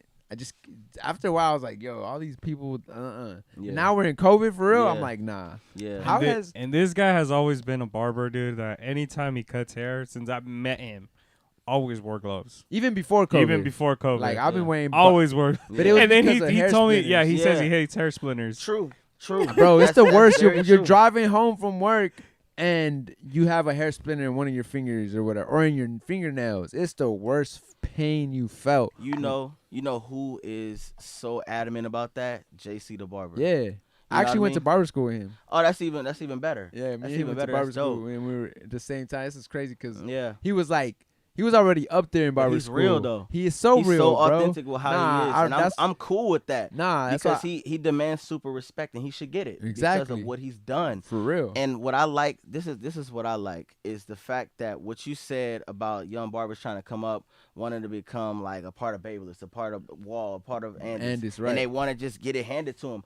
I was one of those kids that was like, I never knew anything about any of these brands. All I knew about Andis, the T outliner. All I knew about was Masters the and Masters. That was it. Right. You know what I mean? And then I got introduced to Babyliss, and I'm like, wow, like this is a dope brand. You know what I mean? I know it was corded at first, but then it became cordless, and I was just Right. like, this is cool. I love to be a part of this brand because this brand is dope. It's you up know what and I mean? coming too. But what I like is I like the family orientation of Babyliss, the team. Right. They focus highly on the people. barber and Not stuff. saying that, not no shade to any other brand, but I got to really meet those men and women. You know what I mean? That's really like on that brand. It's so cool to just to know the inside scoop to that. Right. But what I like about what you said about the kids, they want a handout, and I love Jay Majors because he always Yeah. talks about Mhm. the fact that people want handouts. Right. You know what I mean? I got people asking me, put me on that Babyliss. I'm like, for what? What's gotta- the point? You gotta grind for it. You gotta grind for it. Make a name for yourself. Right. One of Bring- my favorite barbers, DL, the master barber, he was like, bro, what is the point of becoming that if you're not doing nothing for yourself? Right. You He bring said, value. You gotta bring value Exactly. to them for them to bring you on the platform. Like I watch Exactly. DL Master Barber all the time. He's amazing, man. And you could take away the whole barbering name and just say, look, him as a person, he gives you so much wisdom. And he's like, look, I don't need to watch an athlete make money when I'm trying to make money for myself to Right. live Exactly. the way I want to. And that's what's crazy because it's like he's a barber, but you can see how inspiring he is still Yeah. because he has so much wisdom. Yes. And that's what motivates me that I want to be that type of barber where I can Yeah. give wisdom to my clients and give Yeah. them like even out of the podcast where it's like we giving y'all wisdom and it's Mhm. something that down the line you guys could use and you guys Mhm. could apply it. Yeah. Not just be like, oh, they're just shooting the shit. Mhm. Because a lot of people have a podcast where they're just shooting the shit and Mhm. they're not giving you no substance. Yeah. And that's what I'm big on. Like, Yeah. barbering is about giving people substance. You're not only changing their lives by changing their appearance, you're Mhm. changing mentalities. You can be Yes. changing hearts. You could be Yes. amending hearts Yes. sometimes. You know what I'm saying? Because some people, they don't have a dad. Yeah. They don't have a big brother. They don't have these conversations that in a barbershop, that barber have. If you're having these conversations, nobody's telling these kids what a barber sometimes tells them. And I've even started telling my clients, I love you, bro. Mhm. You know what I'm saying? Just because, like, life is short. Yeah. You never Yep. know what could happen, man. Yeah. Like, Yeah. The name of his barbershop is called New Life. oh, New Life Oh, Barber nice. Lounge. Yeah. Yeah, God. Beautiful. I was just, I know your slogan. You don't come. So How does that the slogan? slogan is the cut is free, but you pay for the experience. hey, that's I the like slogan. that. It's the truth, I'm gonna have you to know. use that as a caption, bro. You don't mind, right? I don't mind, bro. I'm gonna slide Hey, it. tag me, bro. Yeah, that's what I'm saying. I'm gonna tag you, and I'm gonna be like, yo, That's his slogan. I remember that slogan every time. I'm like, I look at PJ. Yeah, the cut is free. You come Yeah. for the experience. Yeah. That's it. You know, and it's amazing because if I could just share on what the experience is, people think the experience is me giving them facials or whatever, but it's really the dialogue that we have that Right. builds you here. That's That's such a all I tr- care about. That's just a trip because I do have a thing called on my Booksy where it's like a new life experience. Mm-hmm. But like I'll put like some dope like motivational either Eric Thomas or like Icky Johnson Mhm. something. I'll put it on Mm-hmm. and I'll start the haircut and then we'll Mhm. just start talking and I'll, Yeah. I'll probably put like a black mask. But Yeah. like sometimes, bro, we just get lost in the conversation. Next thing Yeah. you know, they still end up blessing me and I'm like, it's Yeah. all about the experience. It's Yeah, all man. about how we vibe. Oh yeah. So like let's just put it like this. We talked about being a father. We talked about what is it like being in a barbershop. You know what I mean? So let me just tie this way. This is my daily breakdown. So whenever I go to work or before I go to work, I wake up every morning at 5:00. Right? Everybody's sleep. I get to see the grace of what God has done. Right. Right? Shout out to my mother-in-law because we living with her right now, and she's just been a blessing to us. You know what I mean? And it's just amazing. But need that to say, so I wake up at 5 every morning, work out. While I'm working out, like before that even happens, it's all about devotion. So all about what's coming, for today. What am I supposed to learn? What am I supposed to do? What am I supposed to speak to? Who am I That's your supposed to hour meet? of power. That's right my hour of power. So after that, I'm working out and I'm in the back and I see my son come to the window every single day. Dad. You know what I mean? Like that type of thing. Right. You see the joy of your kid. Man, for He's running, sure. can't wait to see you. Mhm. Same routine every single day. Practical. You know what I mean? It's become even possible. almost like a ritual where it's like, It really is. Yeah. It really is. And then after that, I was blessed to have a friend by the name of Johnny Morales I went to barber school with, and he helped me get into the shop called St. Neiman's Barber Shop. And the owner of the shop, man, Steve New, shout out to Steve. He's Amazing, man. He's been in the game for like 30 years or plus, and it's just like all he cares about is who you are as a person. Damn. That's all he cares 30 about. years? 30 plus years. Man, I get every day. It's a blessing to sit next to somebody, work next to somebody that's just full of wisdom, that's full of life, want to see you grow, want to see you win. He doesn't care about nothing else but who you are here and who you are here. And if that's good, all of this he knows is going to grow. Right. Does that make sense? Facts. So it's like you have a wonderful cast and the people that I work with, and it's like, whoa, it makes life easier. We can gel, we can grow. So when you have that, it's not work anymore. Nope. It's just all fun and grow. But when you're talking about playing like sermons and stuff, I'm like, look, I play Christian rap. I'm huge on that. My brother-in-law is a Christian rapper. Shout out to CJ Emulus. And I listen to so many Christian rappers, even ones that's upcoming. You know what I mean? So it's like, I don't know if you listen to any of that. Send them on, slide them on my Oh yeah, I DMs. will, man. Send them, bro. You gotta listen to Miles Minnick, I'm George Rose. You gotta listen to NK4. Only all one those I know is people. about Lecrae, really. Of course, You know? those people that I'm naming, go see 1K Few. Go see them. Right. They always around here. They care about what the message is that God is trying to put out since day one. What Jesus is trying to put out since day one. That's beautiful, bro. They care about that. They care about outreach. They care about those things because at the end of the day, it's more than the music. Right. It's about literally connecting to a higher exactly. spirit. God cares about relationships, Relationship. and we should too. You know what I mean? That's what's gonna make us better as people, as men. Because what I tell people is my 90% comes from who I am at home. Mm-hmm. Because my first ministry is at home. Right. So if I'm not right there, period, my 10% gonna show that. Right. My pastor called it the iceberg principle. Facts. Everything that's Yup. under the water, Mm-hmm. you need to understand that you got to build that every single day. Because if I'm successful at home, my clients are gonna reap that, Right. and I'm gonna reap whatever they have too. And it's so great, man, just to be able to understand that principle. And it's like every day, even here, I've been blessed to just meet you guys and just talk to you guys and grow. I can add to that, then boom, go to the shop. Like, man, I remember when, such and such said this.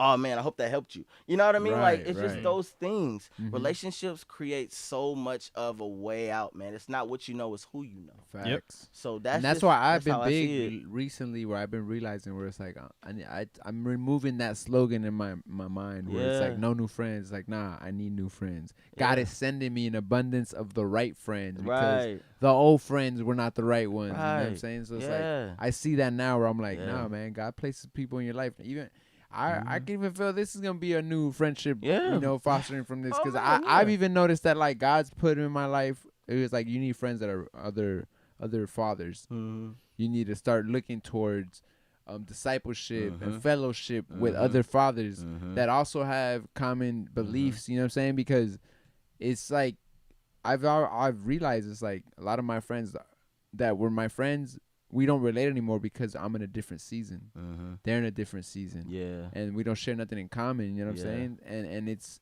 as a man, it's sometimes we have to reevaluate our circle, reevaluate our life, Outgrow and we gotta audit Yeah. and check what we gotta remove and Yeah. it's huge, but Yeah, it that's can a be sign the of difficult part maturity. sometimes. So yeah, it Yeah. is. Yeah. I have a question for you, bro. What's been your favorite part through the process of barbering? That's a great question. What's been my favorite part of the process? I would say just ask it a different way. I'm gonna answer it. I guess what I'm really trying to like thoroughly ask is like, what do you embrace about being a barber? Like Okay. what's your favorite Okay. thing about it? Yeah, it could yeah. be. It doesn't have to be one thing. It could be Yeah. multiple things. Yeah. Because Yeah. I feel like, from hearing your conversations, I feel Mhm. like one thing could be motivating people. Mm-hmm. Like, you know how you guys have like conversations. I Yeah. feel like maybe that can be part of it. Mhm. I'm not sure if I'm putting words in. That's a big part of it. It's the dialogue that we have. Whether you're brand new or returning, it's like I enjoy waking up, getting to know whomever I've been cutting for years, because there's always something new. There's always something new going on, and it's like I like to figure out like what's next for them. You know what I mean? And if I have like any resources, I want to give it to you Mm-hmm. because I didn't have those resources as much as the next person do. I mean, I can't give you the money, I can't give you the world, but I can give you something that can probably help you in the long run. Some wisdom, Yeah, right? some wisdom. So you try to remember like the conversations you had with them, and then see like where you at now. How did you change? How did you grow? Yeah, And then yeah. Not just remember. It's really just trying to figure out like what's next. You know what I mean? Like, okay, last week you said this, like you said, remembering. It's not really just all about that, but it's more of like the factor of just finding the joy and being able to talk to someone that's not the same person every single day. And you get to say, all right, cool, I work with the same people every day, but there's something new still. However, when I see this person and it's a different person in my chair, I'm like, okay, well, let's talk about something new. yeah, what's their story? Exactly. What are What's they your story? into? What you're into? What's You your know what I mean? interest? What's your parents like? How your parents doing? I like to know all those things because that lets me know who you are as a man. Mm-hmm. I have women too as clients. You know what I mean? So I enjoy that because they talk about every single thing, but that's one of my joys. But like I said in the beginning, I didn't want to cut hair at all. But I find the same joy and I have the same passion as I do from singing into my cutting hair. So it's like you're not going to miss a beat. I'm not going to miss a beat. You know what I mean? That's what makes me want to wake up every morning. So dope. you learn to love it. You learn to love barbering because you found that was the purpose God had for you. Exactly. Mhm. I love what he loved. So when you love what he loves, it changes the whole narrative because then your joy is going to be from a different place. It's not from what your strength is, your might, but it's from him. That's a powerful word. That's joy. period. It's Cause all see, people, joy. everybody's looking for happiness, Forget that. and there's a That difference between dies. happiness and That joy. dies. It's temporary. Happiness is evading. Happiness is what's happening. You know what I mean? It's evading. It's- in the moment. Yeah, but it's exactly, and it's like it's something that's created. You know what I mean? From whatever you allow, it's like you have a choice to be happy and you have a choice to be sad. Everything is choices. You choose it. If somebody come at you crazy, you have a choice to respond accurately. What I mean by that, you could be like, man, I understand where you are. There's no hard foul for that. Just do what you got to do. You know what I mean? Because at the end of the day, I'm all about correction. I'm all about love. You know what I mean? And that's what I received. That's how I grew. And that's another thing is like a lot of people are willing to help. Like if they see a problem or something happen, most people are willing to help, Mm-hmm. but not everybody's willing to love, Yeah. which is a different thing. Yeah. Which is the thing we're called to as Christians, right? To love, because we all want to help. You can find a bunch of Christians who can help, Yeah. or a bunch of non-Christians who can But help. what is it to love? That's where you got to look at the scriptures and see what God's love look like. If God's love is not pouring onto you, it's going to be difficult for you to love another human. Oh. Let's put it like this. God said if I correct you, that means I love you. Mm-hmm. But if I don't correct you, what does that mean? You better be nervous. Mm-hmm. Correction is love. I rather have that than anything else. Period. Because everybody sticks to the main thing. God is love. That's it. Okay, but there's more to that. That might be the God to you for that moment. But his correction is what you need. That's going to help you grow. That's why it's so great to have young men or grown men around you to help you grow because you can receive that. To be accountable. You Exactly. That as- accountability as creates men, creates that room. as men in different stages, each one of us are in different stages. Mm-hmm. We all need to be pouring in and pouring out. But being you know, vulnerable. You know exactly. Yeah. I feel like being vulnerable enough also to be poured into because sometimes we need wisdom to be poured into us by others, and we need to be All able the to be held accountable to listen to others and because we're in different seasons and there's some and sometimes it's crazy. And 'cause- we've also talked about this, how Yeah. like, the narrative before us was don't be vulnerable. Don't show weakness. yeah, bro. Yeah. You know? That's stupidity though. And But that's bottling up. That's the opposite. Yeah, because that's what that whole persona of being you're a badass and I'm Yeah, hard, you're a macho you're a man, man, you don't yeah. cry. I'm a dog you and well, you know all that Yeah, scuffing nah. your shoes Yeah. nah bro, man, I grown so far away from that now that I feel like a real man's gonna talk about how he feels and how he can overcome those emotions. Yeah. You know, because it's especially now I'm seeing how hard it is to be a man. It's not Mhm. easy. We got a lot of pressure, and the pressure is only relieved when you're connected to a higher source. Mm-hmm. You know, because I've been where it's like your back is against the wall and you feel like, and now I knew the truth though, but I never tapped into that. I never plugged into it To that source. to the source. Yeah. You know what I'm saying? Yeah. And it's a whole different ball game when you're Yeah. like tapped into the source and you're like Yeah. how my boy And you- said earlier, you're worry free. Yeah. You're And dependent not- on him. Yeah. Right? Yeah. Because it's like, bro, I'm telling y'all, it's been 4 months and there's only one income coming out of straight out of cutting hair in that household right now. And So, I know you're interviewing about me, so let's talk about that right there. Because that's one of the questions that my wife always asks me to ask my mentor Will about. But since you're here, let's ask that question. So, how does that work for you? How did that become successful for you? honestly, it's been 4 months and I've been asking God for that though. I've been praying. Really? Yeah, Really? I wanted God to give me the responsibility. Mm-hmm. and I felt like I was ready, and then it was crazy because I thought it was gonna happen like down the line, and I was like, she has a job or whatever, and then one day she just called me crying and crying hysterically, and I was like, what's going on? She's like, I can't do this anymore. They don't appreciate me here, and I'm dealing with so much, and me and you are always going at it, and I feel Yeah. like it's like the pressure from work, and I was like, Yeah. and I'm like, what's your call? What do you want to do? She's like, I want to quit. And I was like, well, you sure that's what you want to do?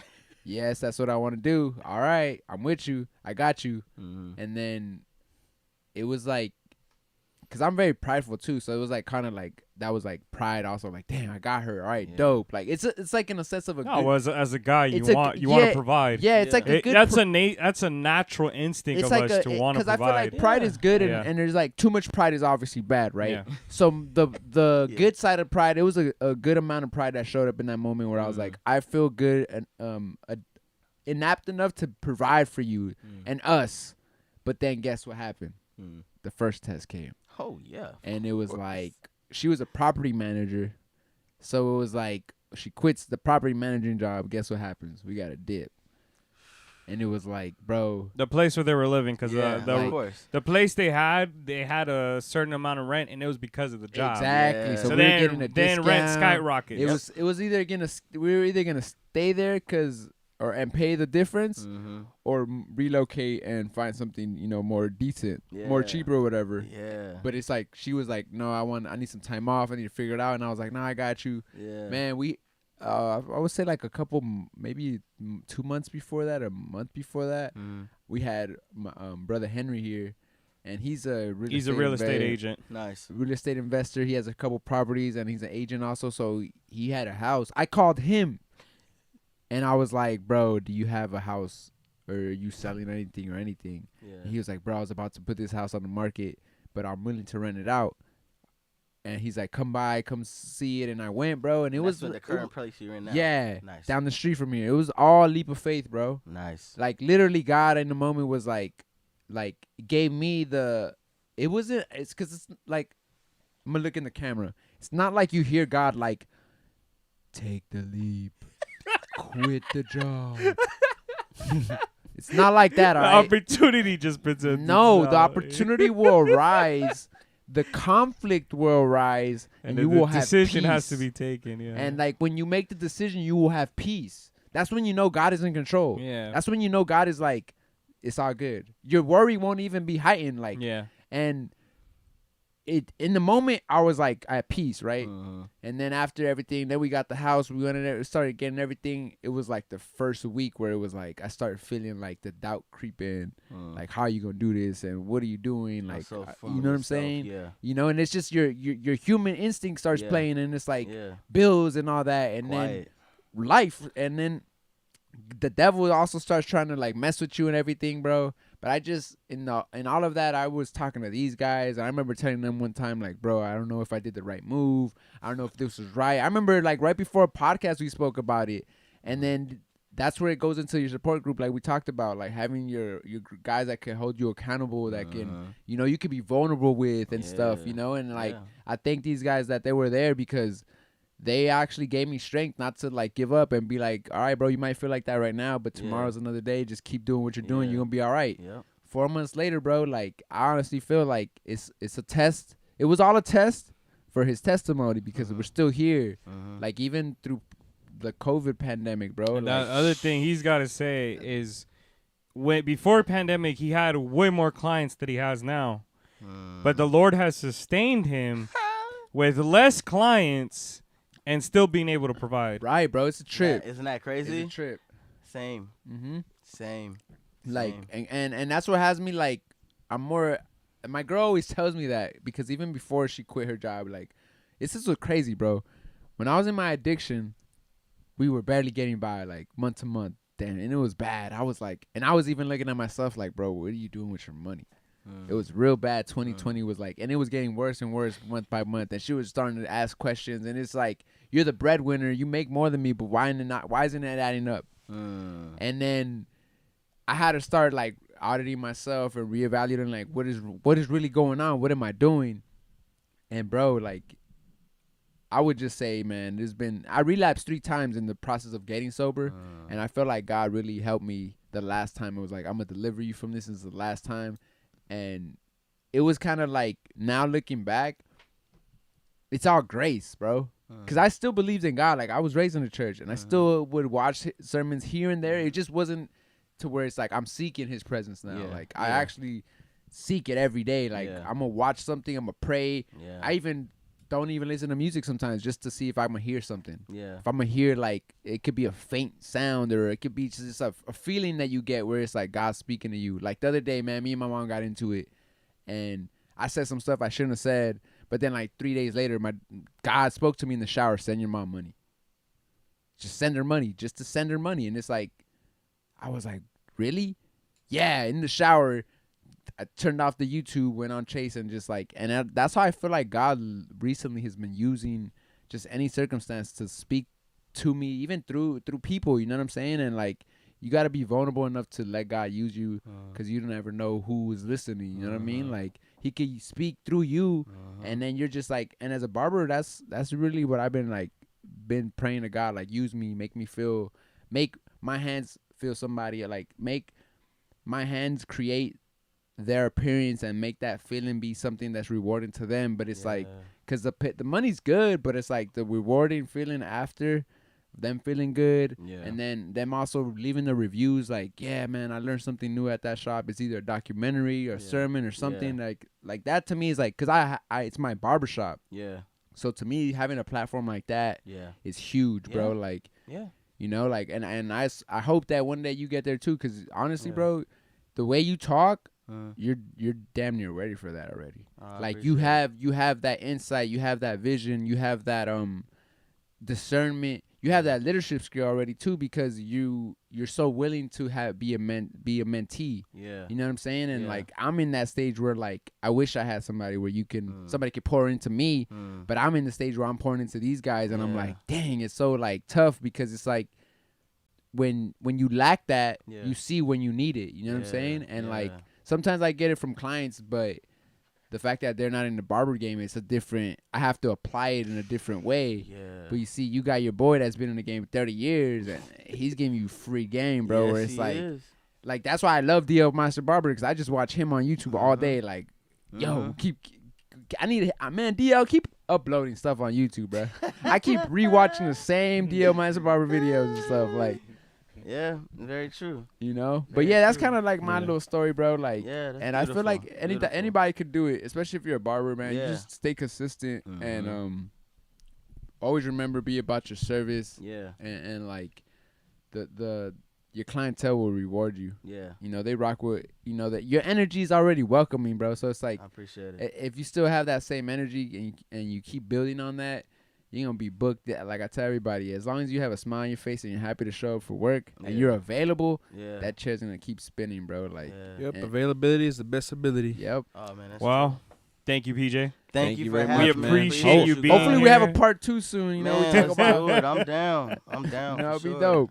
It's a blessing. to We be here. appreciate you being here and talking about your story. Thank you. Thank you. And you know that other people may listen to this and you know use. I got a your question. story Last for that. question. How did you like your first podcast? I enjoyed it. You know what I mean? This first podcast like allowed me to really really put my story together, but it also allowed me to, it taught me a lot about myself. Like, yeah, I talk a lot and I know I do, but it's like it's amazing to That's what really we're supposed just, to do. exactly. But it's amazing. It's amazing to see like, all right, when the lights is on, can you really do the same thing? Can you still be authentic? And I think you were so authentic, bro. You're a real ass dude, bro. no, Real I talk. appreciate it. I appreciate I it. learned a lot from you just in a little bit, like Vice versa, brother. You know, little things that Yeah. you said that I'm like, I'm gonna apply this, and I'm gonna extend the. We're gonna keep talking Yeah. on. Yeah, You know what I'm I'm saying? down. I'm down. But I do appreciate this opportunity for real. Like, I didn't even do it for any extra clients. I did it because I really wanted to just talk to you guys and learn. Right. You know what I mean? Same here. Why bro. not? Why Right. not? You know, we gotta We connect. just bridging the gaps, Bridging man. the gap. That's That's how it. we're doing, man. That's it. That's it. Thank you for the opportunity, though. I do appreciate you. Nah, Thank we you for appreciate thinking about having me. you, man. Yeah, I'm sorry I couldn't do it the day that you asked the first Nah, time. nah. Nah, I we was all like, good. oh man, I thought I sent him the message. I'm sorry, bro. We solid. It's We all solid, man. We got all it good. done. We got it done. Did it at the Appreciate right you time. guys, though, man. Appreciate you. Yeah. All right. Thank bro. you. Till next Everybody time. have a good one. All right, Yeah. Good night, man. peace. Yates. Peace.